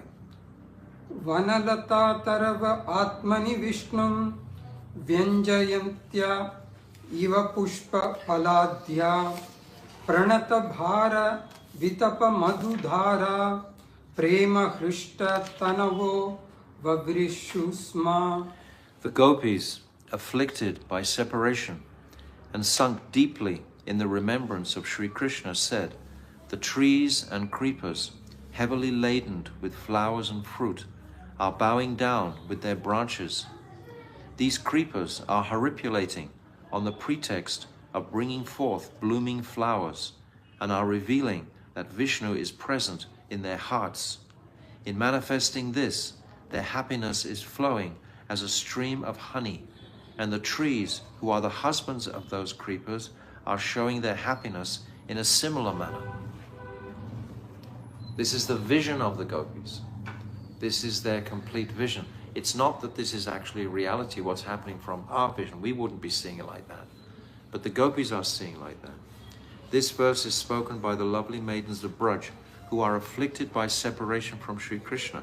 Their love and affection for him is immensely deep. On seeing the trees and creepers of the forest, the gopis think these trees and creepers of the forest are supremely attached to Sri Krishna, as we are. Just as the tears flow effortlessly from our eyes when we see Sri Krishna, so these trees and creepers are weeping streams of sweet honey. The gopis are exhibiting the symptom of Mahabhav, superimposing their own moods upon others. They are extolling others' good fortune, and out of humility, considering themselves to be worthless and destitute. It is not that Bhagavan's qualities are not revealed in the heart of the gopis.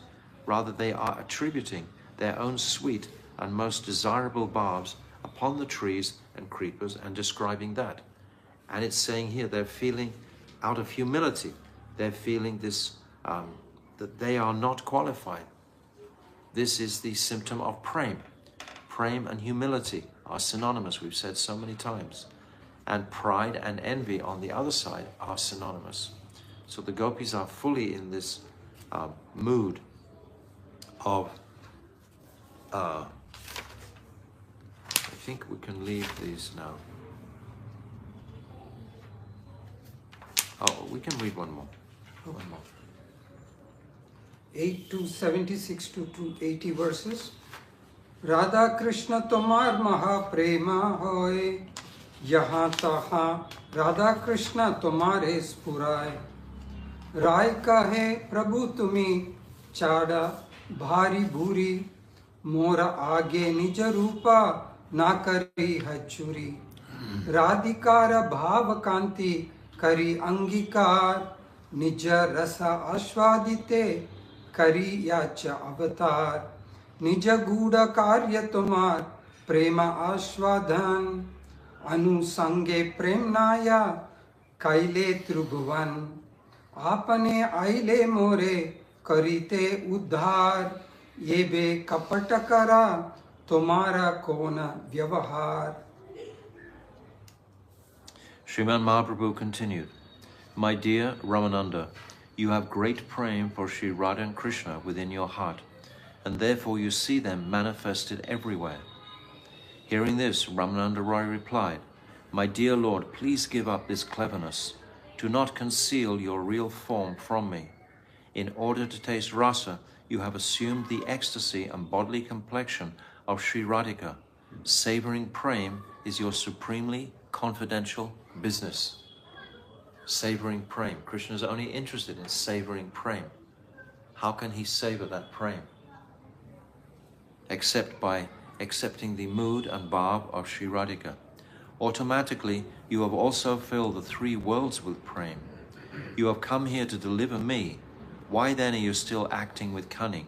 What is this behavior of yours? So we'll leave it here for today, and we'll continue tomorrow. So there are many topics, even in these last few pages, that we can actually pull out and discuss. But the overall climax of where this whole Sangbad is reaching now is becoming apparent, that Mahaprabhu is about to reveal his Rasaraj Mahabhav Swarup to Ramananda Roy. And this is the culmination, this is the demonstration of Ramananda Roy's affection for Mahaprabhu, is coming out by his ability to witness and see, have the adhikar to see this Rasaraj Mahabhav. So tomorrow we'll continue. Tomorrow is the disappearance day, Tirubhav, of Ramanujacharya. So we'll also discuss something of Ramanujacharya. The next day is Ekadashi, and the next day is Varaha Dwadasi. The next day is Nityananda Trayodasi. We're going to complete our reading of this Ramananda Rai on the very day of Nityananda Trayodasi. And that, I think, is very auspicious to conclude with Nityananda. We had Advaita Acharya supporting and Nityananda supporting, then it will be Lord Shivji, and then it will be finally Mahaprabhu himself. So I think just the timing itself is quite remarkable, the way we're discussing this at this point. So Sri Ramananda Rai Prabhu Ki Jai. Jai. Go Premanande. Hare Bol.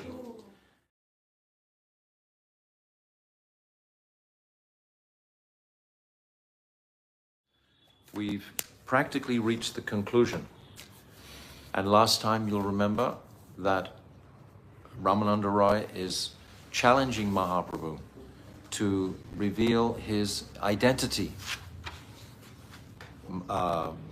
Ramananda Roy is suspecting that Mahaprabhu is Brajendranandan Shyam Sundar himself, carrying his flute and so on. He has a vision of that, but then he sees a golden hue, and he's not quite sure of that. It becomes somewhat bewildered. I'll read this last paragraph that we read previously.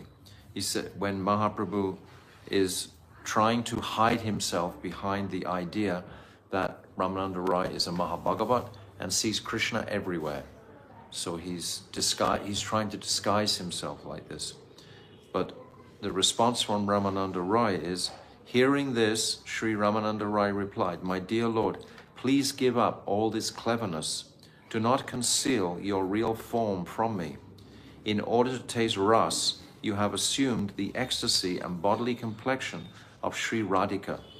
Savoring prema is your supremely confidential business. Automatically, you have also filled the three worlds with prema. You have come here to deliver me. Why then are you still acting with cunning? What is this behavior of yours? So Ramananda Rai, he's practically demanding Mahaprabhu to reveal his true identity. And Mahaprabhu, as we explained yesterday, for his pastimes, it's necessary for him to reveal his true identity in this world. So it will go down historically, so to speak, that yes, this is Brajendranan Sham Sundar with the complexion and bhav of Sri Radhika. So just like we described yesterday, how Advaita Acharya brought out the universal form of the Lord, that had to be there to substantiate Mahaprabhu's position as the Supreme Lord. So Mahaprabhu's identity, true, and it's only this one time when it's presented in the whole of the life, the 48 years of Mahaprabhu. It's only this one time. And it's presented to none other than Ramananda Rai, who is Vishaka, who is the dearmost friend of Sri Radhika. So it's this intimacy, this loving intimacy, that will bring out the very highest conceptions of the personality of Mahaprabhu in every instance. Because later on we know Mahaprabhu goes to the Gambhira, and who is he in the company with? He's in the company of Lalita Sakhi and again Vishaka, Ramananda Rai, Swarup Damodar. And these are bringing out the highest conceptions that Mahaprabhu wanted to taste. So this connection to the Sakhis of Braj must be there. And we've just concluded the chapter previously of service to the Sakhis. This is the Abhidheya. Before and under guidance of the Sakhis, we went through that extensively, understanding that this anugatya, gopi anugatya, unless we're in here, in this conception, we cannot enter into Braj, which is the prime gift of Mahaprabhu. Rag Mag Bhakti Loke Karite. He's come to give this gift of Rag, and it's such a high gift, it's so extraordinary. Coming through this whole Rai Ramananda Sangvar, we can appreciate the height of this gift that he's giving, because we've covered so many topics. And as I said before, these topics will cover lifetimes and lifetimes of practice for the dedicated sadhak to walk through. So it's enormous what Mahaprabhu has given us in this brief Sangvad. He's given us the entire journey from Varnashram, or before Varnashram even, all the way up to Prem Vivart Vilas, this extraordinary love of Radhika for Krishna. So this is what he's been, and he's giving this through the practice of Nam Kirtan, specifically with the focus of pleasing and serving the Sakhis. So this has to be all these truths, many, many truths in this Ramananda Rai Sangva. So we came through here, and then we described, after hearing Sri Ramananda Rai's statements, I think you read this last time, or did you? This No. Tabe Hashi Tanre Prabhu Dakila Swarup. Did you read this? Rasaraj Mahabhav. Yeah, I can repeat that. Yes, do it again. 281 to 284. On page 248 of our book. तबे हासी तारे प्रभु देखाइले स्वरूपा रसराज महाभाव दुई एक रूपा देखी रामानंद हैला आनंदित आनंदे मूर्छिते धरिते न पारे देहा पडिला भूमिते प्रभु तार हस्त स्पर्शी करैला चेतना सन्यासी रवेश देखी विस्मित हैला मन आलिंगन करी प्रभु कैला आश्वासन तुमा बिना ये रूप न देखे अन्य जना. After hearing Sri Ramananda Rai's statements, Mahaprabhu laughed. No, we didn't do this yesterday, right? No. Because now he's going to actually reveal his Swarup. This is the climax of this whole Sangvad. After hearing Ramananda Rai's statements, Mahaprabhu laughed and revealed his Swarup. What was the nature of that Swarup? It was the combined form of the personification and king of the amorous mellow, Sringara Rasaraj, Sri Krishna, together with the personification of Mahabhav, Srimati Radhika. Upon seeing this unprecedented form, Sri Ramananda Rai lost consciousness due to excessive transcendental bliss and fell to the ground. With the touch of his lotus hand, Sriman Mahaprabhu revived him. Upon regaining consciousness and again seeing his sannyasi form, Sri Ramananda Rai became exceedingly astonished. After embracing and pacifying Ramananda Rai, Sriman Mahaprabhu said, Rai, apart from you, no one else can see this form. He didn't say that no one else is going to see this form. He said no one else is qualified sufficiently to see this form. So Vishaka, such a close Sakhi of Sri Radhika, born at the same moment as Sri Radhika, having the same qualities as Sri Radhika, that mridri, that softness of Sri Radhika. So she has that adhikar, Vishaka, to witness this Rasaraj Mahabhav. This is the Swarup that Mahaprabhu has just revealed only to Ramananda Roy. Okay. 285 to 288. Mora tattva leela rasa tumara gochare ateva ye rupa dekilun tumare gaura anga nahe mora radhanga sparshana gopendra sutavina teho na sparshe anya jana tar bhave bhavita kari atmaman tabe nija madhurya kari ashwadhan tomara thani amar kichu gupta nahi karma lukaile prema bale jana sarva marma. Sriman Mahaprabhu again said, you know everything concerning my internal identity and the truth of my ambrosial activities. Therefore I have shown my special form to you.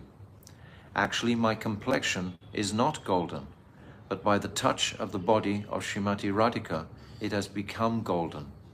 And apart from the son of the king of Vrindavan, Brajendranandan Sri Krishna, she never touches another person. I am able to taste my own sweetness by making my mind and soul one with the mood of Srimati Radhika. Before you, I am not able to conceal anything about my true identity. I definitely tried to conceal myself from you, but because of the extremely powerful nature of your prem, I was unable to succeed in this. You have understood my internal form. You know who I am. So this is a remarkable revelation. After listening to this whole sangvad, this whole discussion, and finally Mahaprabhu is revealing his identity, his full swarup as Rasaraj Mahabhav, the taster of all rasa, and in the mood of the ashraya, having the ability to actually taste the sweetness of the love for Krishna. This was his objective. So this is very powerful climax that we're just touching on here. So my Gurudev's commentary is here. Sri Ramananda Rai could understand very well that Sriman Mahaprabhu was certainly Brajendranandan Sri Shyam Sundar. In Braj, Sri Krishna could not taste the Madanakya Bhav of Srimati Radhika, and for this reason he became Sri Gauranga by taking her bhav and complexion and came to this world. So we've described this many, many times. Radhika being the ashraya, and I've given the very simple example of the sugar and the taster of the sugar. The taster is experiencing more sweetness than the sugar itself. The sugar is so sweet, but it can't taste the sweetness of itself. Yet the taster, the ashraya, can taste that. And Radhika, therefore, is experiencing so much more bliss. Is sokyam kasyam mad anubhavita kidrisham vetilobat. The Mahaprabhu wants to taste the happiness, sokyam, of that mood that she has for him, that mad anubhav, my mood. Sokyam kasyam mad anubhavita kidrisham vetilobat. This is what Mahaprabhu wants to taste. It's extraordinary. God wants to taste his own sweetness. Unprecedented. Practically, well, all the other incarnations manifest, all the avatars, they all manifest in their own Aishwarya glory. Nrsingadev, for example, Korma, Matsya, Lord Ram, Kalki, they all manifest in the glory of Aishwarya. But the taster of that is never demonstrated except with Mahaprabhu. What an exceptional personality is Mahaprabhu, coming as the devotee who wants to taste him. So all of Mahaprabhu's are like pastimes are like crooked all the way through. One minute he's a devotee, the next minute he's the Supreme Personality of Godhead. This is how he's behaving in Srivasangam. One minute he's sitting on the throne in Srivas Thakur's house, and the next minute he's trying to touch all the devotees' feet, lotus feet. So he would oscillate between these two moods of being the greatest devotee and at the same time being the Vishaya. This was in Navadvip. But practically after this meeting in Godavari, then his Sakhi Bhav, his Radha Bhav has been ignited now by this conversation. It had to take this conversation to bring this Sakhi Bhav, Radha Bhav, to its full potential. This potential is achieved at this place of Godavari. And then from this point, Mahaprabhu begins to taste the great extremities of the Madanakya Mahabhav. But actually, most of the time, it's Mohan Akya. There's Modan and Mohan. These are the two moods of separation that Mahaprabhu is experiencing in the Gambhira. He experiences for perhaps the last 12 years of his manifest pastimes, particularly the last 5 or 6 years of his manifest pastimes. The intensity of his experiencing this Vipralamba Bhav is just increasing and increasing in his heart. And Lalita Sakhi in the form of Swarup Damodar and Ramananda Rai in the form of Vishaka are there to console the Lord in his abject separation mood. And we know, previously we've said, how Gadadhar is living on the other side of the Chatak Parvat. That Chatak Parvat sand dune mountain is like the curtain on a stage, so to speak. And Gadadhar, Sri Radhika herself, is on the other side. And she's inspiring Mahaprabhu daily with the moods of the Bhagavatam. And if we consider actually just this conversation alone encapsulates, as we said the other day, practically on the entirety of the Bhagavatam itself, starting from the initial premise of Varnashram Dham and scrolling through Nishkaram Karma Yoga, and then Sharanagati, Gyan Mishra Bhakti, Shunya Mishra Bhakti, and then Prema Bhakti, and then Krishna Tattva, Radha Tattva. But the moods of Radhika are expressed before that. What is the love of Radhika? Everything is here in this Rai Ramananda Sangbad. This is why Srila Bhaktisiddhanta Saraswati said this is the very heartbeat of the whole of the Chaitanya Charitamrita, which describes all of these most esoteric exchanges between Mahaprabhu and his devotees in Puri Dham.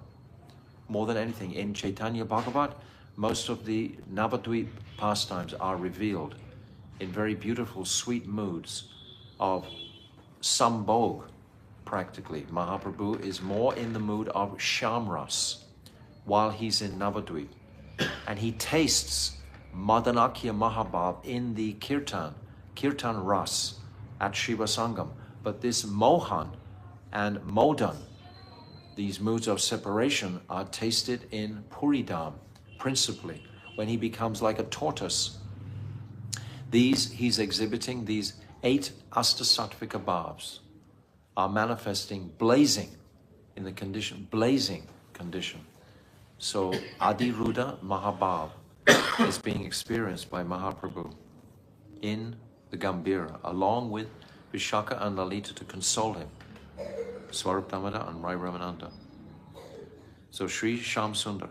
In Braj, Sri Krishna could not taste the Madanakya Bhav of Srimati Radhika, and for this reason he became Gauranga, by taking her Bhav and complexion and came to this world. So just by hearing this, we're appreciating so much more Mahaprabhu's pastime and identity. By Sri Gauranga's mercy, Sri Ramananda Rai now remembered his own factual position. Ramananda Rai is remembering, or his previous birth as Sri Vishaka Sakhi, Now there's actually an error in the Gaura Ganesh Dipika where it says that Ramananda Rai is Lalita Devi. I don't know how that error got there. Perhaps it was previous editors at some point, but it's certainly erroneous. Ramananda Roy has never been understood to be Lalita Saki. Ramananda Roy is always Vishaka Saki. There's a mood of Ramananda Roy that is not the same mood as Lalita Saki. Lalita Saki is very bold, pragalda.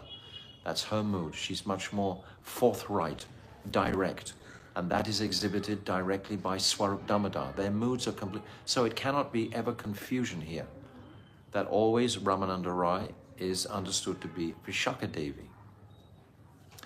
So it's saying now his factual position or his previous birth as Sri Vishaka Saki, who is qualified for the darshan of Rasaraj Sri Krishna and Mahabab Sri Radha.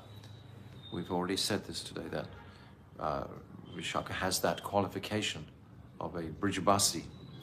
Bhagavan is the crest jewel of the clever, and the devotee is more clever still. Vishaka is more clever still.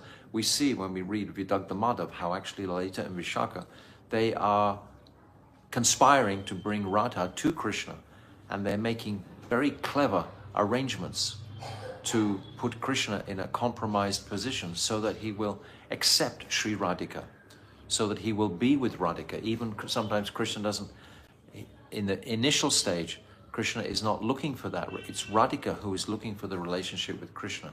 So by the expertise of Krishna's devotees, Vishaka and Lalita, they are able to bring Radha and Krishna together. But the devotee is more clever. It does not please Bhagavan to defeat his devotee.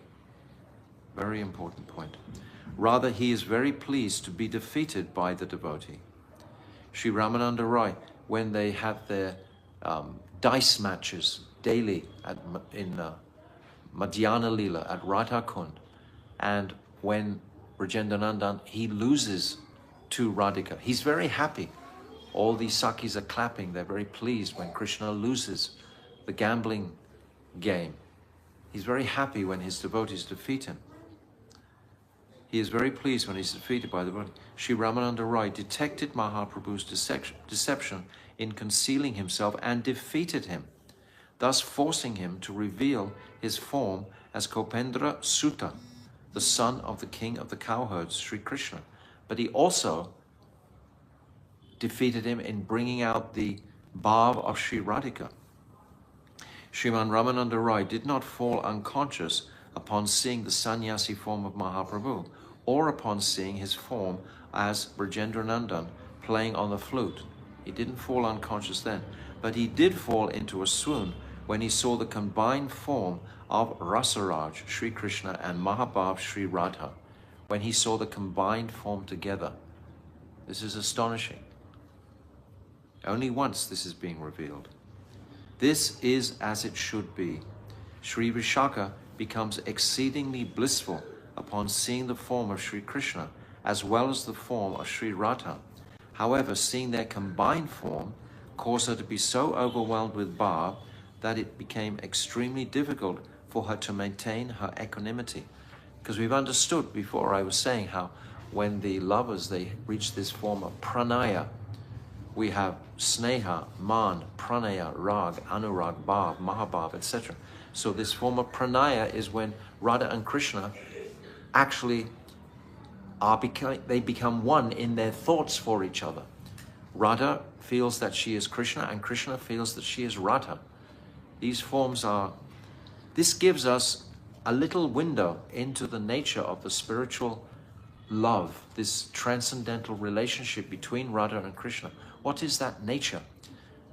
Mahaprabhu wants us to bring our consciousnesses to take great excitement or stimulation, udipan, from contemplating this form, to distract us fully from this mayic play that is going on. This mayic play that I am this material temporary body, and my material temporary body wants to enjoy matter. It constantly wants to enjoy matter. because by nature the spirit soul is an enjoyer, ananda sat. So if the spirit soul is not enjoying service to the Supreme, it's got to look for pleasure in this temporary material world. It has to be happy. One way or another, it's seeking happiness. But we know the anomaly of this is that he never finds the happiness. And he finds, contrary to that, he finds unhappiness. That's what he finds. So it's an intelligent, sensitive person will wake up at some point and stop trying to find this happiness or sweetness in them. So by hearing Anugrahaya Bhaktanam Manusyam Deha Ashrita, Krishna is saying at the end of the Rasa Panchadya that I manifest myself to attract the jivas to my service. So by hearing these pastimes of Mahaprabhu manifesting as none other than Radha and Krishna, because definitely he becomes fully Radhika. We hear in the Shikshastakam, Ainanda Tanuja Kinkaram, Patitam Vam Vishwam Bhuvam Buddho. In the 5th verse of Shikshastakam, Ainanda, this is when a female is calling to a beloved. Mahaprabhu fully immerses himself in the last 4 verses of the Shikshastakam. Aslisya Vapadaratam Panashto Mam. This final verse, that even if you come in front of me with many lovers, you are still my prananath. The last verse of Shikshastakam. He's fully immersed in the mood of Radha. It's not just he's wanting to taste that, he is immersed in that form. He becomes Radhika, just like he becomes Radhika in their exchanges of love in that pranaya mood. He becomes fully Radhika. In fact, this form of Rasaraj Mahabhav is the essence of all the qualities of all the incarnations of the Supreme Personality of Godhead. This is what we've just said. None of these other forms of Krishna in their other incarnations have that dual personality of Radhika and Shakti. Shaktiman becomes literally one. Not just one in a tattva, but it's become literally one only in the incarnation of Mahaprabhu. I just wanted to mention, it would have been helpful if they had included a picture of this. Don't you have a picture in your mind? We have the beautiful painting. Yeah. And yes, you can find the painting and you can see. But the speciality that's going to be mentioned. There it is, yes. Yes, you can see. This is Rasaraj Mahabhav. Rasaraj Mahabhav. It's the golden form of Mahaprabhu. He's both. He's both. Simultaneously.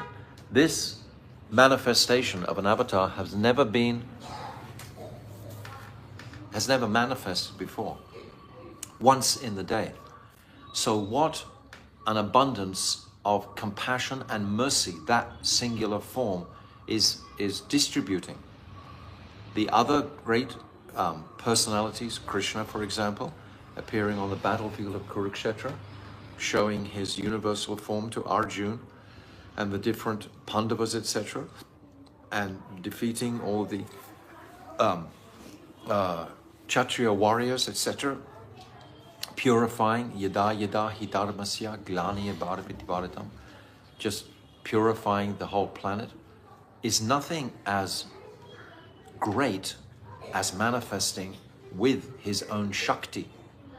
Those were like external pastimes of grandeur. But the inner heart, what is Krishna's heart, is filled with Radha. And what is Radha's heart? It's filled with Krishna. To see the combination of those two together in the form of Gauranga Mahaprabhu. And what and how he's distributing that in the darkest age of Kali. This is the dark, out of 1,000 ages, this is the darkest age of Kali. Men's minds are so distracted. But we've had experience. When we wake in the morning, we just take this gift of Harinam. And immediately, all of these disturbances are being purified and pushed away from the mind. It's so powerful. This Harinam Mahamantra, Kaler Dosha Nidhi Rajan, Asti Hyeko Mahanguna, Kirtana Eva Krishnasya, Mukta Sangha Parambraja. This Kali Yuga is an ocean of faults, but there is one good quality. This holy name, this kirtan of the holy name.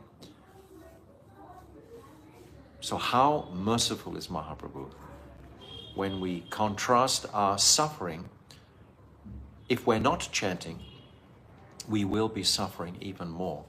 If we haven't caught up the potency of this holy name, this is so unfortunate at this time. So our time has actually gone over.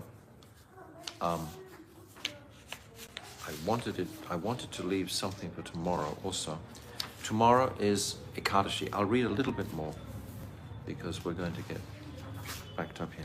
So I'll read a little bit more here. It is said that both Brajendranandan, Sri Krishna and Sri Gauranga Mahaprabhu are the very essence of Godhead. But how has this duality come about in the Supreme Lord? Sri Krishna and Sri Gaura are not separate tattvas. Gaura is not a separate tattva. Rather, they are one. Externally, Sri Gaura is golden due to accepting Sri Radha's sentiments and complexion. But internally, he is Krishna.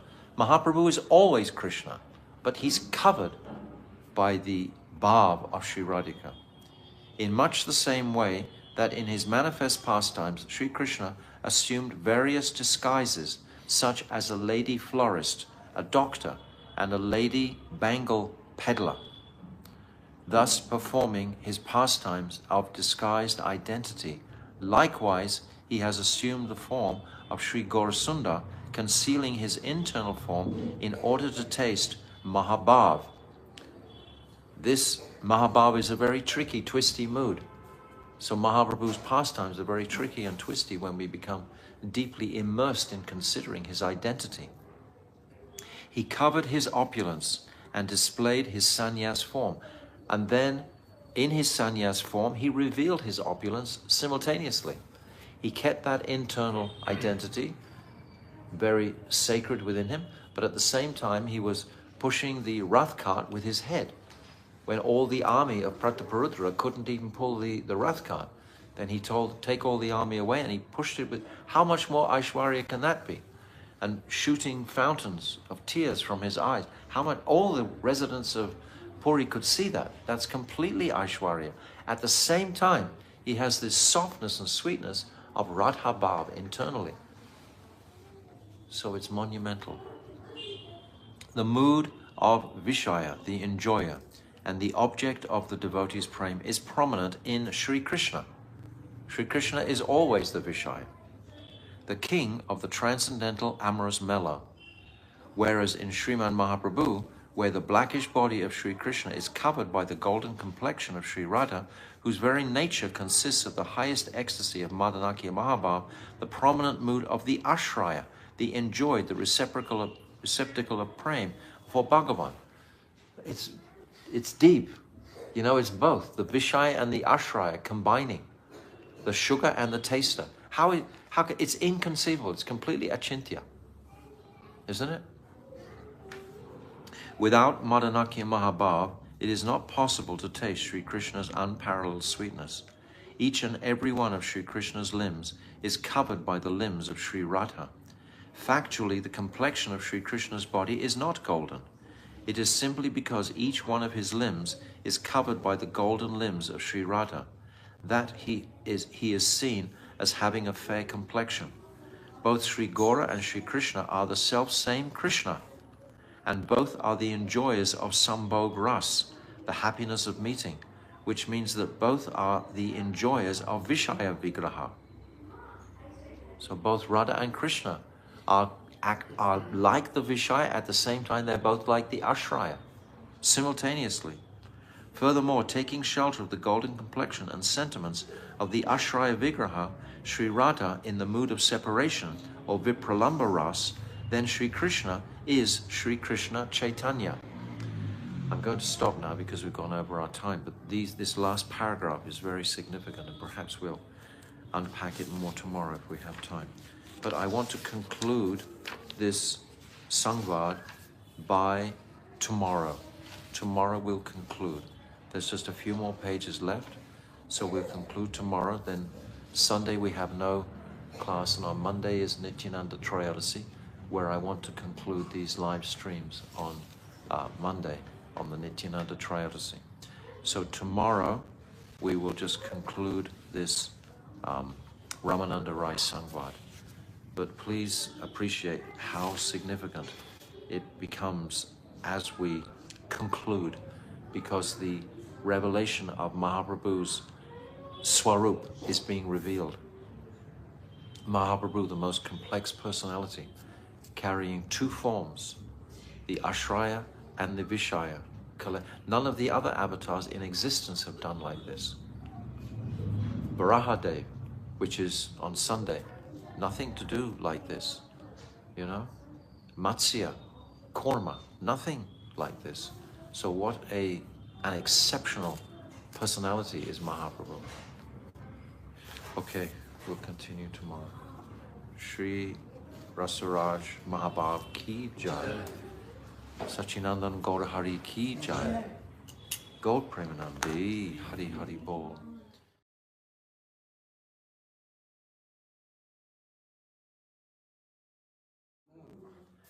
So we've practically reached the conclusion of this remarkable treatise, or this remarkable conversation, which is most certainly linking us in to the complete picture of Sachinandan Gaurahari and his connecting with Vishaka Devi in the form of Ramananda Rai, and distributing these highest truths, walking us through page by page of these extraordinary truths of what is the sadhya, what is the complete goal of life, the ultimate goal of life. So we discussed the ultimate goal is this Prem Vivart Vilas.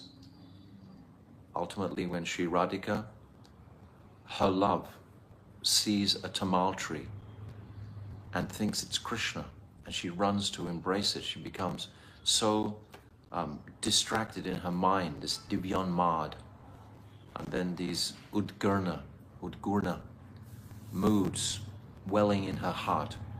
So these are extraordinary, high subject matters of the spirit soul's worship towards the Supreme Lord. And if we can just hear them patiently and appreciate them, and not be thinking, oh, that can be me at any point. But if we're just concerned with the principle of appreciating the sadhya, and then making our life molded in the focus of that sadhya, then our lives will be thoroughly successful. So yesterday on page 251, we read the last paragraph through quite quickly. So I want to read it again today. It's in the middle of page 251 in our book. So it's saying that without Madanakya Mahabhav, it is not possible to taste Sri Krishna's unparalleled sweetness. So that's quite a remarkable statement, that this Bhav, Madanakya Mahabhav, is only in Sri Radhika. So only Radhika fully tastes Sri Krishna's sweetness. No one else tastes it to the extent that she does. She's his Swarup Shakti. So no one else, none of the other gopis actually, they may have a shadow of this, Lalita, Vishaka, etc., a shadow of that. But in full, this Madanakya Mahabhav is experienced exclusively by Sri Radhika alone. She's the Kaya Vyuhar of all the, she's the source of all the other Sakis. Each and every one of Krishna's limbs is covered by the limbs of Sri Radha. Therefore, Krishna himself is going to be able to taste this Madanakya Mahabhav. Right? Krishna wants to taste his own sweetness. That was his desire. Sokyam kasyam mad anubhavita kidrisham vetilobat. That he wants to taste the happiness that Sri Radha experiences by receiving the sweetness of his love. So He wants to taste that. Therefore, without this Madanaki Mahabhav, it wouldn't be possible to taste Krishna's own unparalleled sweetness. This is the meaning of the previous sentence. Each and every one of Krishna's limbs is covered by the limbs of Sri Radha. So therefore Krishna, in the mood of Radha, this Radha Bhav, then he's able to taste himself. Factually, the complexion of Sri Krishna's body is not golden. It is simply because each one of his limbs is covered by the golden limbs of Sri Radha that he is seen as having a fair complexion. Mahaprabhu, he wanders throughout South India with his arms raised high, chanting the Mahamantra, and his beautiful golden form is so attractive to all the residents of South India, because it's Sri Radha directly.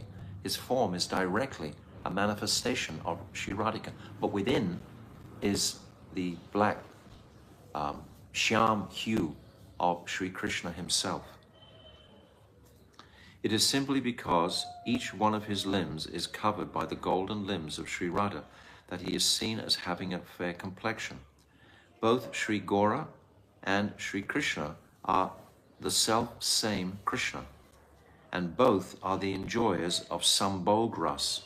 So Gaura and Krishna are the same, even though within the body of Gaura there is the Bhav and Kanti of Sri Radha, but it's still Krishna as well.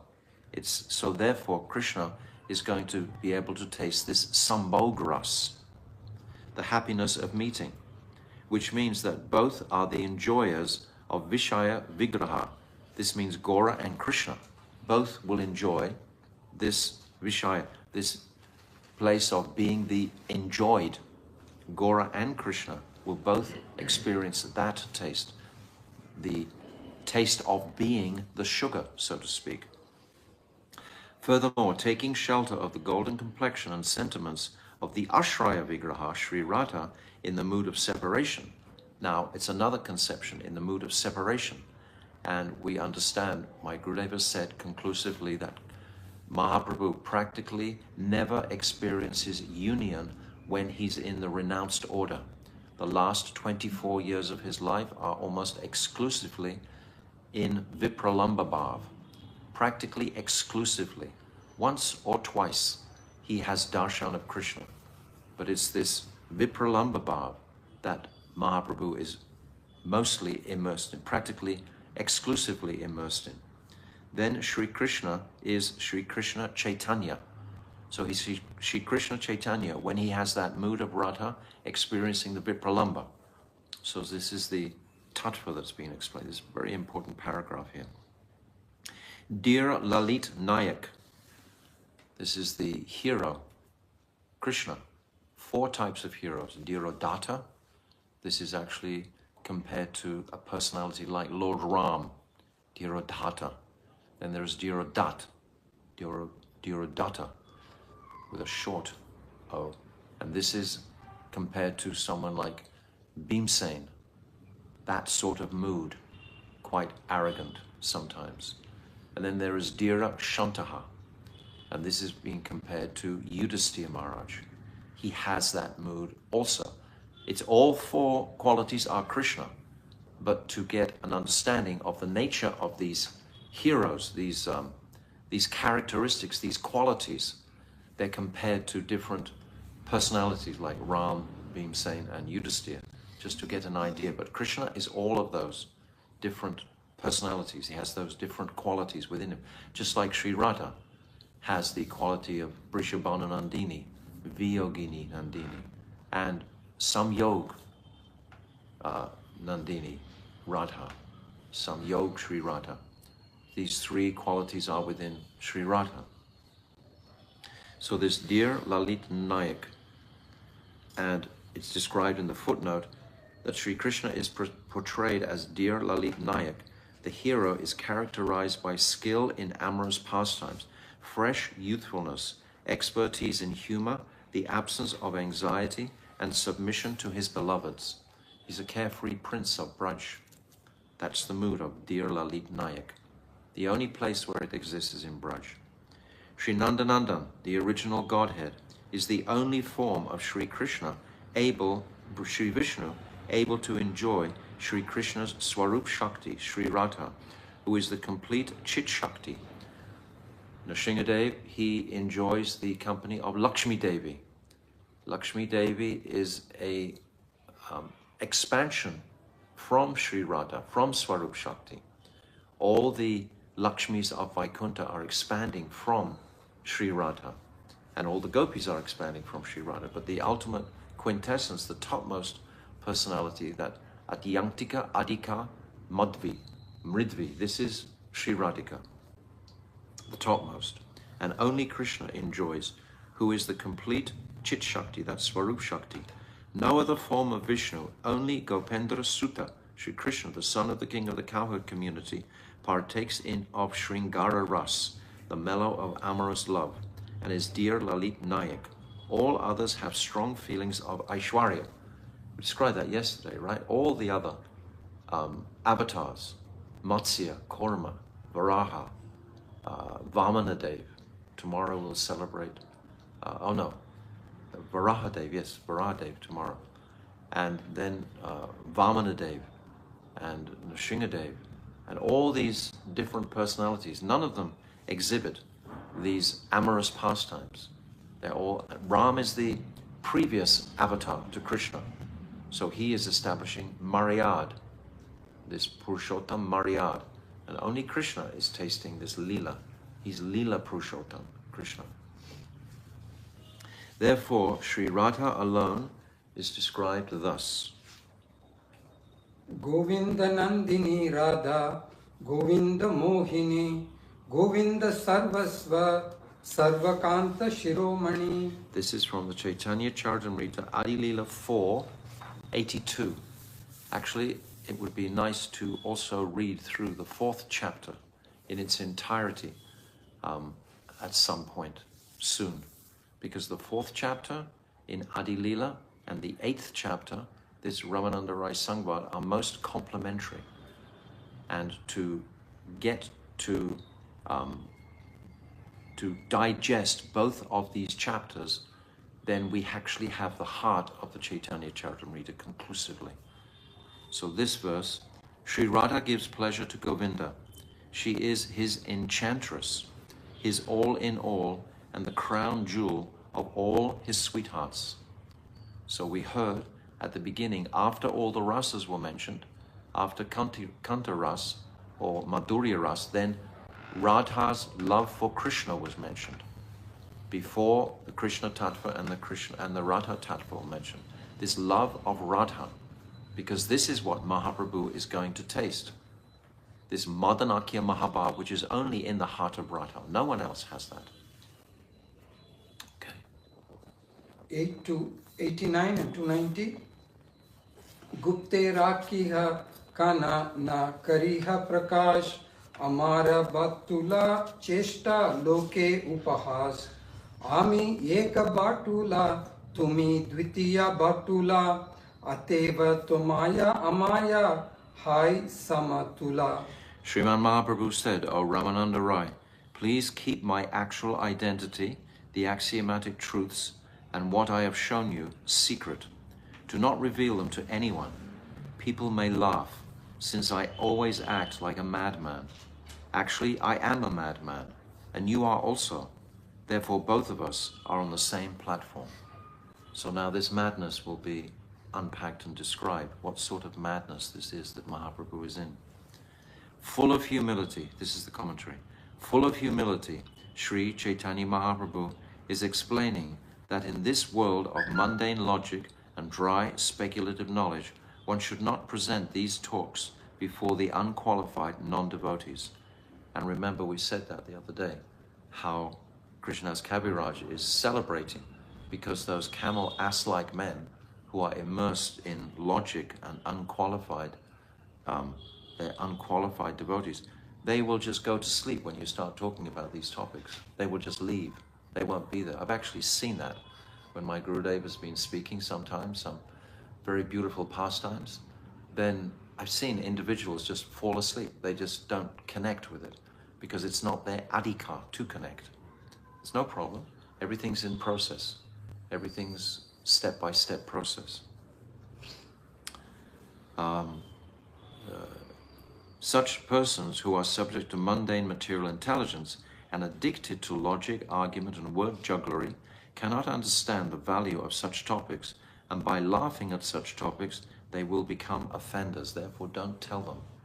Don't open this treasure box in front of very unqualified people who are going to disrespect this topic and laugh at these topics, thinking that they're just imagination, or what do you call it?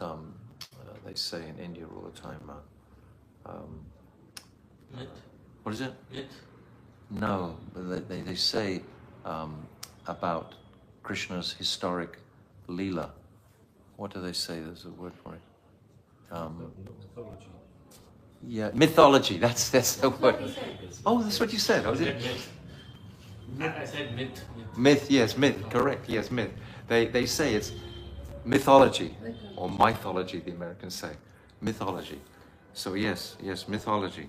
That's horrible when I read that, mythology, and so often they're saying like that because the Indian media are very good presenting beautiful topics, but they always premise it with this, it's mythological, as if, it's the material scientists have got hold of it and they won't allow it to be authentic.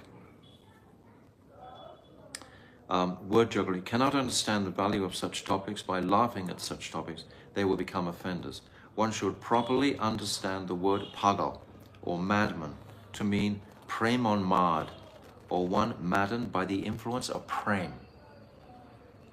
It's described that a madman, materially, he can't weep. He has nothing in his heart.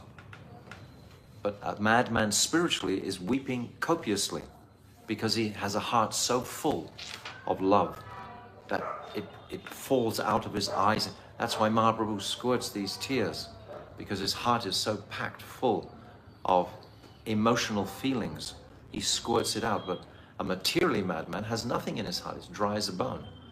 Just clang, clang, nothing there. Tragic.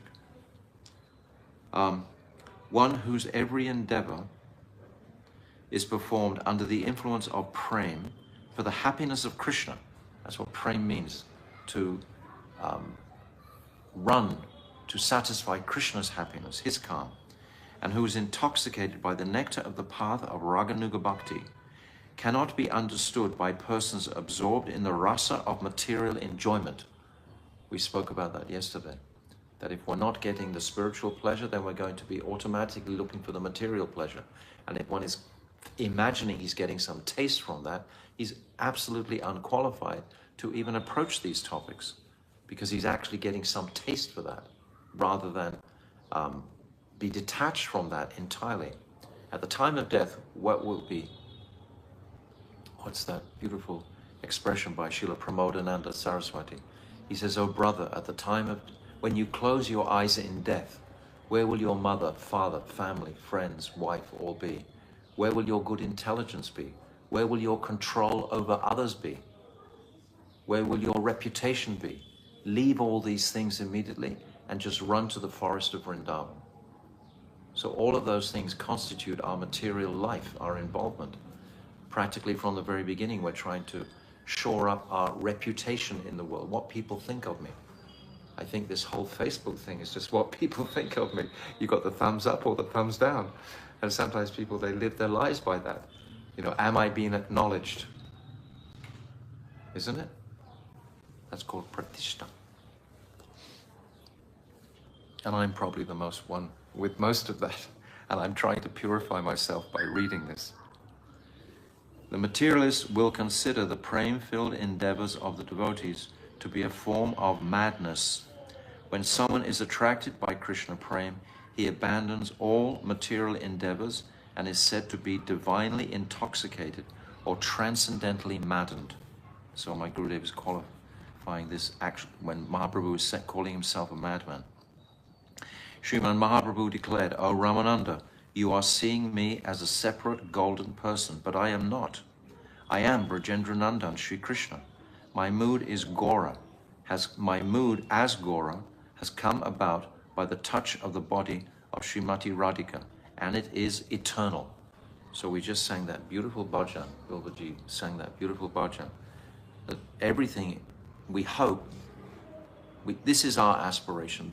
Our aspiration is we hope that all our desires will become to be united with Gora constantly in dreams, walking, sleeping, talking, wherever I'm going, I'm thinking of Gora. Because this is the highest conception of the Supreme Personality of Godhead, is Gora. It doesn't, without the Aishwarya, when the Aishwarya has melted through the Prem, then the phenomena, the astonishment that Krishna has melted with Sri Radhika's Bhav and Kanti is amazing. Says Sri Radha, Suvalitam Nomi Krishna Swarupam. Whoever is able to understand the basic truth of Sri Krishna Chaitanya and of Sri Radha and Krishna can, by the mercy of Swarup Goswami, be enabled to obtain eternal service according to his actual eternal form. Why are we saying Swarup Goswami? This is Swarup Damodar. Why are we saying him? Because he's Lalita Sakhi, and all the youths are under Lalita Sakhi, just like in Jaivadama, the first person that Premdas Babaji imagined. Look, Lalita Sakhi is going to be disturbed. She's the boss. Ananga Manjari, she's indicating, she's like second, but Lalita Sakhi is the boss. Swarup Damodar has that place. So it's saying Swarup Goswami, isn't it? So this, we are all under guidance, ultimately, of Lalita Sakhi. Or you might be in Vishakagan, or you might be in any of the Ashtasakhigan. But principally, our Gaudiya line is under the tutelage of Lalita Sakhi. 291 to 294. Ye rupa dasharatri Ramananda sange Sukhe gunayila Prabhu Krishna katha range Niguda vrajera rasa lilara vichar Aneka kahila tar na paile par Tama kansa रूपा सोना रत्न चिंतामणि के है यदि कहाँ फोटा पाया एक खानी क्रमे उताइते सेहा उत्तमावत सुपाय ऐचा प्रसन्नोत्तरा कैला प्रभु राम राय. Sriman Mahaprabhu spent 10 nights like this with Sri Ramananda Rai, happily discussing topics of Sri Krishna. The pastimes in Vrindavan are very confidential. They described these pastimes at great length, but still they could not exhaust the subject matter because they're infinite. They have no end. Consider a person who digs and extracts from a mine many varieties of valuable substances such as copper, bell metal, silver, gold, jewels, and wish-fulfilling jewels. And in the process, he extracts items of increasing value, one after the other. Exactly thus, by the method of questions and answers, Sri Ramananda Rai and Sri Chaitanya Mahaprabhu extracted higher and higher axiomatic truths, essential, elemental truths. When it's the absolute truth, it's so powerful to consider and meditate upon. It will impact the very elements of the body. This is the pran. It will affect the pran. It will touch the pran. Only the truth will touch the pran. If it's fictitious at all, it will just not be effective. It's like if we listen to some Hari Guitar, for example, and you're very, very touched by it. But if you wake up the next morning and you're still being touched by it, it's proof that this was actually a bona fide Hari Guitar you were hearing. But if in the morning you wake up and the whole Hari Guitar is actually just not there anymore, it's probably not delivered by someone who's like a Mahabhagavat, for example. It's not going to be sustaining in the heart. It's not going to remain. It's not going to hit the eternal pran. Always we can judge things like that. In the current verses, Sri Kaviraj Goswami has given copper, bell metal, silver, etc.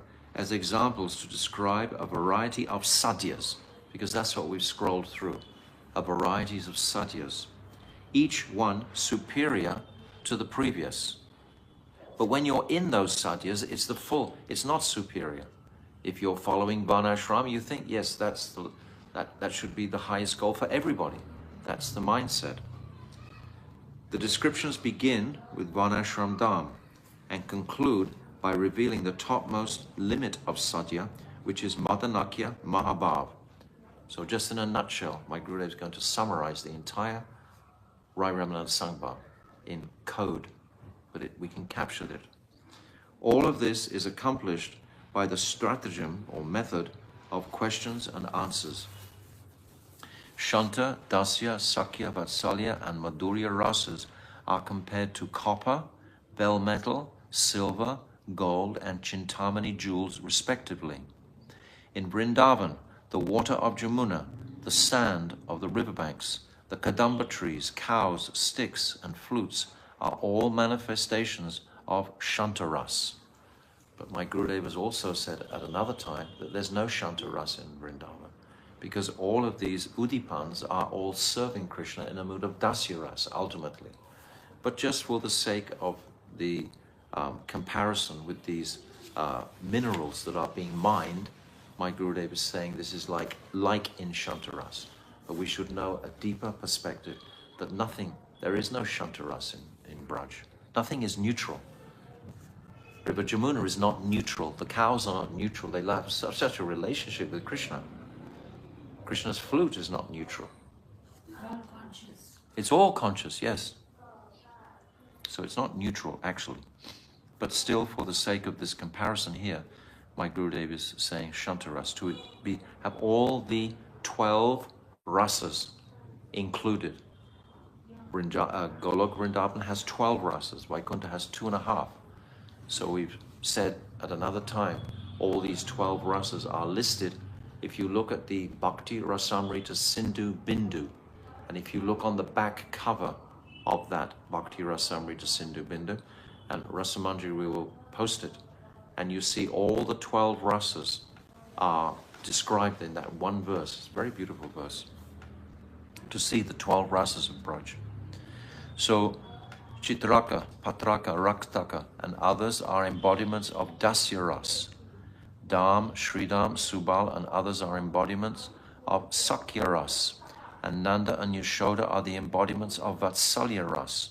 Lastly, Sri Radha, Lalita, and the other gopis of Braj are wealthy in their own respective bhavs in Madhurya Ras. None of them are the same in their own respective bhavs. Lalita, for example, is a Apekshika Adhika. Radhika is Atyantika Adhika. There's a distinction. Starting from copper, the succeeding metals increase in value through bell metal and silver and gold, etc. In the same way, from the initial sadhya of Varnashram Dham, there is an incremental scale of bhakti. That means increased scale of bhakti. An increased scale of bhakti throughout. This is what this whole beautiful Sangvad is about, just an increased scale of bhakti in terms of superiority, but always, yes, superiority. There is a gradation in the examples given. Copper is like following Varnashram Dham. As copper is common, of little value, and considered not worth keeping, it is thus rejectable. It's not spiritual, it's the external. That's what he said. This is not pertaining to the soul. Mahaprabhu only wants to hear topics pertaining to the soul. This Varnashram Dham is within the category of Aropa Siddha Bhakti. What is Aropa Siddha Bhakti? That bhakti that we imagine we are, and we are, Rupa Goswami condones this, but Aropa Siddha Bhakti is like if you like painting, so you just do a painting for Krishna, but your first desire is to fulfill your own creative feeling, or you like cooking, you like being in the kitchen. So, but if you're cooking exclusively for Krishna, that's Swarup Siddha Bhakti. That's a completely different type of bhakti. So there's Aropa Siddha Bhakti, or we can even call Aropa Siddha Bhakti sometimes Sakam Karma Yoga, like Dhruva Maharaj. He went and meditated for a particular reason. So that's a particular sadhya. This is what we're going through, the different sadhyas. Aropsiddha bhakti, an activity which is not in itself composed of bhakti, but is termed bhakti. Bell metal bronze is a mixture of the two metals, copper and tin, and it is equivalent to Gyan Mishra Bhakti, which is not the topmost sadhya. Pure silver is like Swarup Siddhi Bhakti, which is superior to an alloy, a mixed metal. Gold is compared to Prema Bhakti in the mood of Dasya. It is better and more developed than Swarup Siddha Bhakti. So Prem is beyond. Bhakti is the process. Prem is the goal, is the experience. This bhakti is my devotional mood. This Swarup Siddhi Bhakti is like pure bhakti, pure devotion. But what is the result of that pure devotion is Prem. So Prem is actually higher than Swarup Siddha Bhakti. Understand? It's the goal of Swarup Siddha Bhakti. Jewels correspond to Sakya and Vatsalya Prem Bhakti, by which Sri Krishna is controlled. The ultimate jewel is the Chintamani, or the wish-fulfilling jewel, representing the Madanakya Mahabhav of Srimati Radhika. This is extremely rare and fulfills each and every one of Sri Krishna's desires. It's so rare, only Sri Radhika possesses this Madanakya Mahabhav. But the other gopis, Lalita and Vishaka, they have a semblance of that, a shadow of that. I've said a couple of times already this evening this. Apekshika Adhika Mridvi. This is Radhika. She is the highest and there is no one even close to her. And the next stage that is described is Apekshika. That is Lalita Saki. She is the next stage down. She is relatively great to Sri Radhika. So there is gradation in the highest bliss. So we are hearing this to serve the highest proposition. Not that we are going to achieve that. This is not about us. It's about them. It's all about them. From the very beginning of Rasa Tattva, it's all about their progress and understanding the science of the love between them. And the more we immerse ourselves and drown ourselves in contemplation of their exchanges, then the more we will naturally feel blissful by that meditation. But the principal focus should be our devotion to them, not like some upward, trying to achieve something. Like a yogi will be going through different stages trying to achieve some ultimate nirvanic place. It's not like that. It's like an appreciation of these truths and melting the heart in appreciation of these truths, in service, in devotion, because that is the quality of all of these moods, is the depth of the devotion that they contain, isn't it? Which fulfills every one of Sri Krishna's desires. 8295 to 302.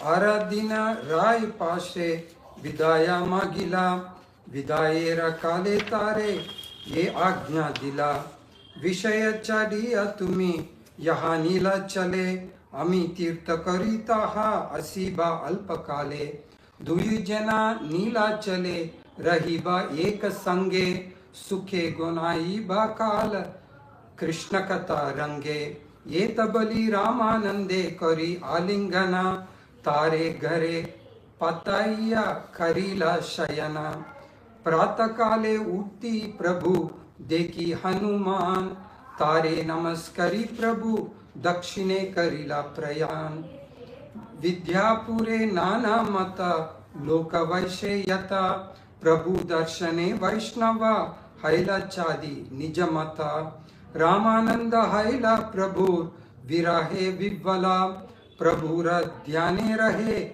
Vishaya Chadiya Sakala Kshamkshepe Kahilo Ramanandera Milan Vistari Varnite Nare Sahasra Vadan. So in the previous paragraph to these last verses, it's saying that the ultimate jewel is the Chintamani, or the wish-fulfilling jewel, representing the Madanakya Mahabhav of Srimati Radhika.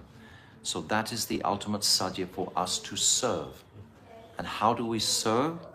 This extremely rare mood is ultimately service to Sri Radhika, and the ultimate service for the jivas now, gifted by Mahaprabhu, is Manjari Bhav. This is actually our ultimate goal. We can understand that from this last, because now we're going to go into another sort of area, so to speak. But this is the final lessons on what is the sadhya. The sadhya is Madanakya Mahabhav, contained in the heart of Sri Radhika. That's what's pleasing Krishna the most. So if I serve Srimati Radhika, I am supporting her effort to please Krishna in that Madanakya Mahabhav. And what is the most intimate, confidential way to serve her is in the mood of a manjari. The Sakis, they also serve and support her so beautifully, but even more intimate, just like when Krishna is in his most intimate pastimes with Radharani. Sometimes his hair gets entangled in their earrings. When they're in their most confidential pastimes, the Sakis can never enter at that point, but the manjaris can come in very expertly, take the hairs out from the earrings and untangle them. It's as if they're not even there because they're so pure. Their service is so pure. That is the quality of the manjaris. And this is what Mahaprabhu has come to gift us. Not Sakhi Bhav. Don't ever think that. Because who is the Sakhi that you're getting the Sakhi Bhav from? And then someone might say, well, who is the manjari that you're getting your manjari Bhav from? I will say Raman Manjari, my Gurudev. Or Kamala Manjari, Srila Bhaktivinoda Thakur. Or Binod Manjari, Srila Param Gurudev, Bhakti Pragyan Keshav Maharaj. All manjaris, they're all Rupa Manjari, all the way down the line. This is who I'm getting that manjari Bhav from. So if someone says that they're in Sakhi Bhav, you ask them, who is the Sakhi that you connect? Like Mahaprabhu himself is showing this example. He's come to the Godavari. He's getting this Sakhi Bhav ultimately from Vishaka. It's waking up that potential in his heart. There always has to be that connection. We have a very nice document, file from the text of Vilap Kusumanjali when my Gurudev was speaking to the ISKCON gurus about these topics, and they were asking him relentlessly, is it all right to try to achieve Sakhi Bhav? And they were asking again and again and again and again, and my Gurudev was responding. And finally, this was the final thing, he said, who is the Sakhi that you're going to get? Because you have to have this lobe, you have to have this Greek. So who is the lobee? Who is the person that you're getting it from? That's the ultimate consideration. So this Sakhi Bhav is not available now, because who is the Sakhi that you're getting it from? All our line from Mahaprabhu, who is the principal exponent and teacher of Mahaprabhu's instructions, it's Rupa Goswami. Who did more than that? Purandar did more than that? Ramanuja, he was way before. But any of these other personalities, are they carrying the direct moods and instructions of Mahaprabhu about Braj Ras and Braja Prem? Is there anybody? You sure? That's why he came, Maharaj. That's why he accepted. He accepted. Mahaprabhu, you Yes. Yes. Only Mahaprabhu can give this through Rupa Goswami. So this is like the conclusion. Now we're going to go to a different topic. Next day, Sriman Mahaprabhu begged Sri Ramananda Rai to permit him to leave. When departing, the Lord ordered him, give up all material business and go to Nilachal, Sri Jagannath Puri. I will quickly finish touring the holy places and return there. The two of us shall remain together in Nilachal and happily pass our time discussing topics of Sri Krishna. This is Mahaprabhu's plan for his next 18 years practically. We're into his probably the 22nd, 23rd year of when he's beginning his sannyas ashram, his renounced order, and then he spends 18 years in Puri in the company of Ramananda Roy for those whole 18 years. Saying this, Sriman Mahaprabhu then embraced Sri Ramananda Roy, and after sending him back to his home, the Lord also left there in order to take rest. After rising from bed the next morning, Mahaprabhu had darshan of Hanuman, and after offering him obeisances, the Lord departed for South India to continue his tour of the holy places. So it's interesting. To begin with, he had darshan of Nrsingadev in that beautiful temple, and at the end, he has darshan of Hanumanji. So it's protected. These are very, very powerful personalities, Nrsingadev and Hanumanji. They are protecting the confidentiality of these truths, just like when we have our Harikatha, we always chant 3 Hare Krishna Maha mantras at the end to close the door. That's the idea of that, to keep it contained. So there's Hanuman at the end, and there was Nrsingadev at the beginning. Very sweet. After the commentary. After this, he arrived at Vidyapur, where all the residents followed different religious persuasions. Some would be Advaitavad, some would be Ramanuja, some would be influenced by Madhvacharya, Nimbaditya. All these different sampradayas would have had their influence throughout the whole southern continent of India. But after seeing Sriman Mahaprabhu, they gave up their own philosophies and became Vaishnavas. On the other hand, Sri Ramananda Roy was so overwhelmed in separation from the Lord that he gave up all his material affairs and became completely immersed in meditation upon him. Ramananda Roy had the luxury to just sit back and totally absorb himself in the topics that they just discussed. Ramananda Roy's mind had been blown, we can say, by seeing this Rasaraj Mahabhav that had never been shown before to anyone. This was the first and only time that this Mahabhav is going to be actually shown, and it's directly, completely, it's described that Ramananda Roy could absorb and assimilate darshan of Krishna with his flute. That was okay. But then when he saw Krishna covered by Radhika, then he fainted. Then it became too much overwhelming for him too. Because he loves Radha too, and he loves Krishna. So how is that darshan that he actually had?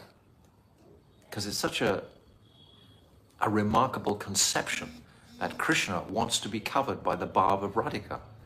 He's controlled by Radhika in Braj, this Samartharati. All the gopis, they control Krishna, right?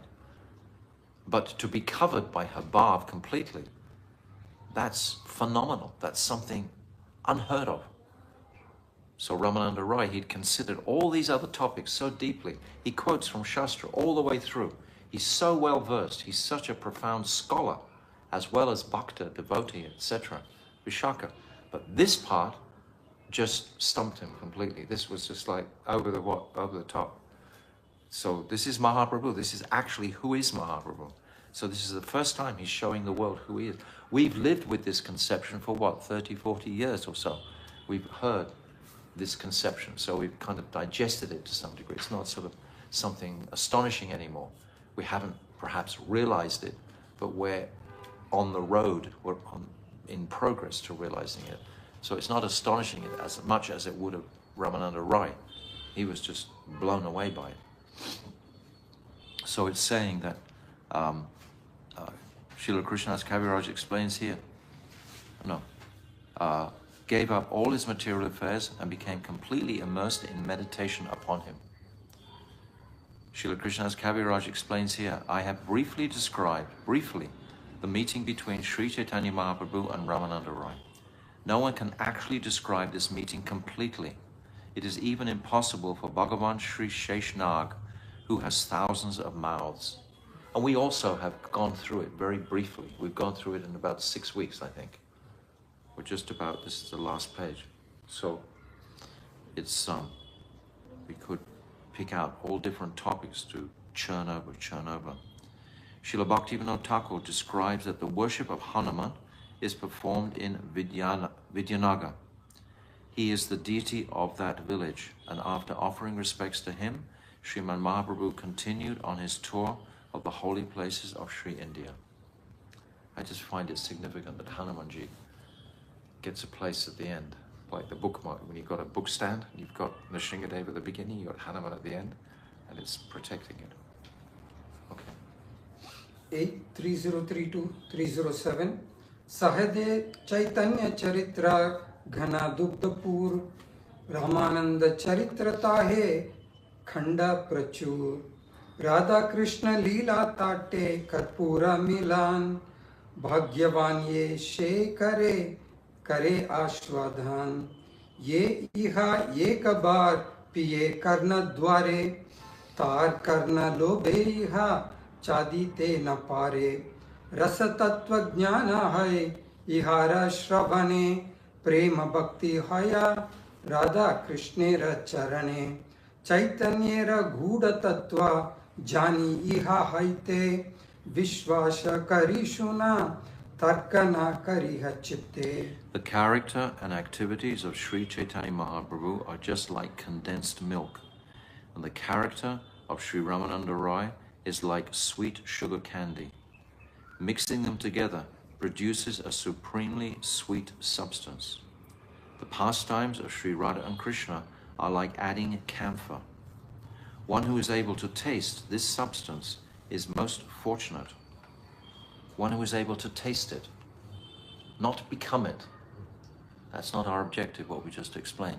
It's to taste it, to taste the speciality, sweetness. Taste, not to merge into it. Yes, yes. One who is able to taste this substance is most fortunate. Anyone who even once receives this through the doorway of the ears becomes greedy to relish it further still, and his ears will never want to stop hearing it. By hearing the talks between Ramananda Rai and Sri Chaitanya Mahaprabhu, one becomes enlightened with the complete transcendental knowledge of Rasa Tattva, the mellows of Sri Radha and Krishna's pastimes. Everything is here. And he can achieve Prema Bhakti for the divine couple's lotus feet. What does that mean, achieve Prema Bhakti? That means my love becomes overflowing towards the desire to serve them and bring them happiness. This is what Prema Bhakti means. It doesn't mean like a yogic stage. It means, because in Jaivadhamma, Sannyasi Thakur, he asks, is this Advaita Siddhi the same as Prem? There's a whole discussion about this in Jaivadhamma. And it's described, no, Advaita Siddhi doesn't have the object and the subject. It's just about you achieving something like a yogi. Whereas Prem always has to be two. And we are serving that Prem. So there's three. There's the Jiva also serving Radha and Krishna. It's like when we chant the Maha Mantra, there's actually three Ishtadevs. There's Radha and Krishna and Prem. It's like in between the two of them. There's a current of Prem, like a magnet between the two. So it's three that we serve. He can achieve Prema Bhakti for the divine couple's lotus feet. The activities of Sri Chaitanya Mahaprabhu are extremely confidential, and this confidential knowledge is received only by submissive hearing. Sometimes we read scholars on the internet proclaiming various aspects of the truth as if they are understanding all of that, rather than the mood of submission and savor to those truths. When we hear a mood of service to those truths, the heart becomes very joyful and melted. It's about the service to these truths that we are hankering to hear, not to just scholarly present them. That is not our objective. Do not allow your mind to make any type of speculation in this regard, and hear these talks with full faith. Just take them as they are, without construing all kinds of different things within them. Okay. 308 to 312. Alaukika lila ye parama niguda vishwase paya tarke haya bahudura. Sri Chaitanya Nityananda Advaita Charana Yahara Sarvasva Tare Mile Ye Dhan. Ramananda Raye Mora Koti Namaskar. Yar Mukhe Kaila Prabhu Rasera Vistar. Damodar Surupera Kadacha Anusare. Ramananda Milan Lila Karila Prachare. Shri Rupa Raghunatha Pade Yara Ash Chaitanya Charitra Chaitanya Charitamrita Kahe Krishna Das. I just have to say at this point a moment for expressing my gratitude to Sri Bilbamangala Thakur for all the way through. He's chanted these verses so beautifully. If you follow along with his recitation, they're completely perfect, and it's a pleasure to hear and add efficacy, add fidelity to what our subject matter is about. So I'm really, really grateful. So here's the translation. This part of Sriman Mahaprabhu's pastimes is most deep and confidential. One who has faith can achieve this. Shraddha is the rock. It's faith that will increase daily. Actually, moment by moment in the day, our faith is increasing. It's not a static thing. It's not, oh yes, I have faith. I heard all that before. Now I have faith. No, it's not like that. One who has faith can achieve this, while it remains very far from those subject to faulty mundane logic.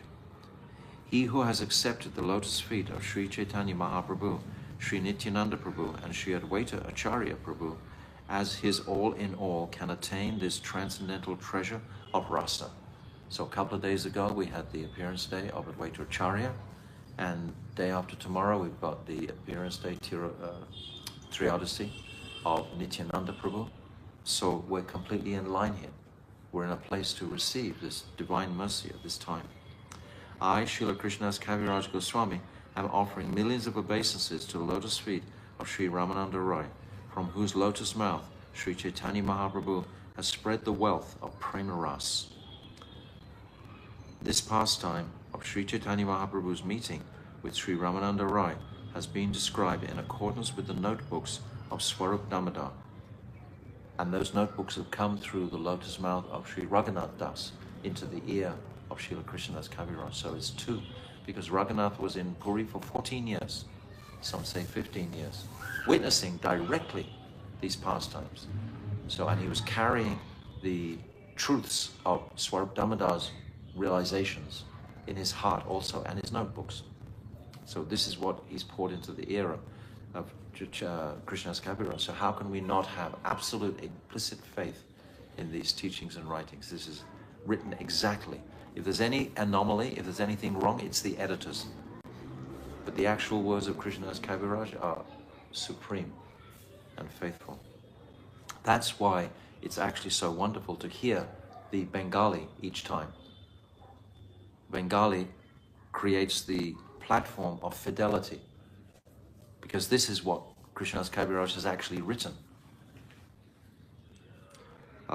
This pastime of Sri Chaitanya Mahaprabhu's meeting with Ramananda Roy has been described in accordance with the notebooks of Sri Swarup Damodar, desiring the mercy of the lotus feet of Sri Rupa and Raghunath Goswami.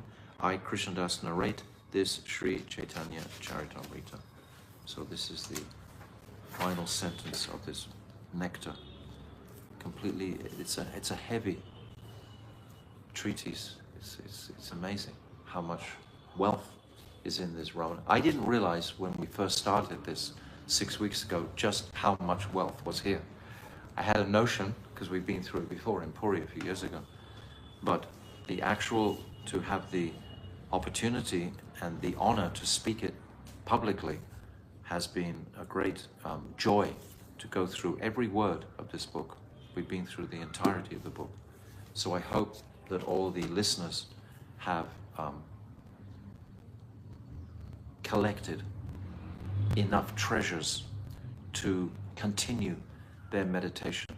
And in future, perhaps in about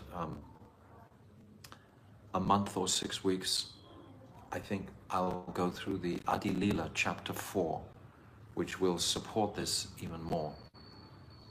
Personally, I'm going to go to Radhakund for Gopurnim this year, and then I'll be in Mayapur after the 20th of March. And beginning of April, perhaps, I will do this Adi Leela chapter 4. So thank you all for your attentive listening. Is there any question come to mind? We have 1 or 2 minutes. I was just thinking about how Krishna is You have to speak loudly so they can hear it also, so I don't have to repeat it. Yeah. Krishna is Satchit Ananda Right. Vigraha. Right. So he's full in eternity, knowledge and bliss. Yet Mahaprabhu's advent is sort of pointed to the fact that there's some lacking in Krishna and Krishna's understanding of his own sweetness. So how can we reconcile? Very simply, just like the sun planet has the rays of the sun as its Shakti, as its energy, or the heat. The heat is emanating from the sun planet, but the sun planet doesn't have complete understanding of the nature of the heat or the light that it spreads. The sun planet is the source. Is it clear? But it doesn't, huh? Like the sugar. Like the sugar, yeah. Just like the sugar example. The sugar is separate from the taster. The taster is his energetic, his Shakti. His Shakti is looking at the sun planet, so to speak. This is most clearly appreciated by chapter 14 of Jivadhamma. This chapter 14 has to be read repeatedly. Shakti Tattva. Sugar may be told that it is sweet, but the sugar itself doesn't know how sweet it is. Yes, yes. Sugar cannot taste itself. Its own sweetness. So it doesn't know that. So even though Krishna, the sugar, is omnipotent, knows everything, but it doesn't know its own sweetness. Isn't that beautiful? And only Mahaprabhu is the one who's called on it, who said, yes, I don't know this part. Krishna performed his pastimes in Vrindavan, but there was something lacking. He didn't get the highest taste as Radha got. Radha tasted much more bliss than Krishna did. We've described many times. Krishna, he experiences up to the stage of Mahabhav, and Radhika is Ruda and Adiruda, 2 stages more. These blazing sattvika bhavs. Krishna doesn't experience that because he's the object. He's the sugar. So it's just like a son, for example, is manifesting from the father. The father may know many things about the son, but he doesn't actually know the heart of this. It's a separate entity. So Krishna doesn't know everything, no. He doesn't know everything. He certainly doesn't know everything about the heart of Radhika. Radhika really bewilders him sometimes. Venum karanne patitam shkalitam shikandam prastam chavisa Venu. What's that? Venum. Oh, how can I forget this verse? Venum karanne patitam shkalitam shikandam.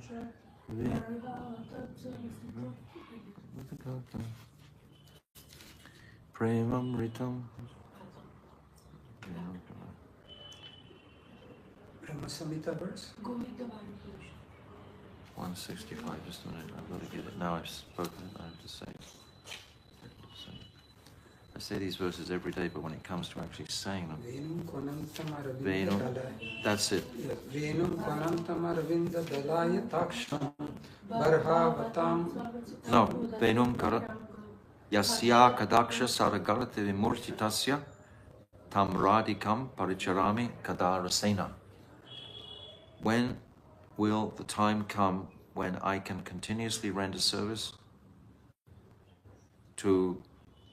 in Ras to my Swarup Srimati Radhika, by whose shower of arrow-like sidelong glances Sri Nandanandan faints. His flute tumbles from his hands, his crown of peacock feathers falls from his hand, and his yellow cloth slips. He's not in control when he's with Radhika. He doesn't know Radhika. That's the phenomenon. Nice question. Okay, we'll stop. Thank you all so much for your attention for these last 6 weeks, and I hope everyone has taken something of the treasure according to our adhikar from this amazing Sambad. Shri Ramananda Sangbad ki jai, Srila Krishna's Kaviraj Goswami ki jai, Rupa Nuga Guru Varga ki jai, Ananta Koda Vaishnava Vrinda ki jai, Gaur Premanande, Hari Hari Bol. Hare Krishna, Krishna Hare Hare, Hare Rama, Rama Rama, Hare Hare, Hare Krishna, Krishna Krishna, Hare Hare, Hare Rama, Hare Rama, Rama Rama, Hare Hare, Hare Krishna, Hare Krishna, Krishna Krishna, Hare Hare, Hare Rama, Hare Rama, Rama Rama, Hare. Nitai Gaura Hari Bol, Hari Bol, Hari Bol, Gaura Hari Bol. Nitai Gaura Hari Bol, Hari Bol, Hari Bol, Gaura Hari Bol. Go Premanandi.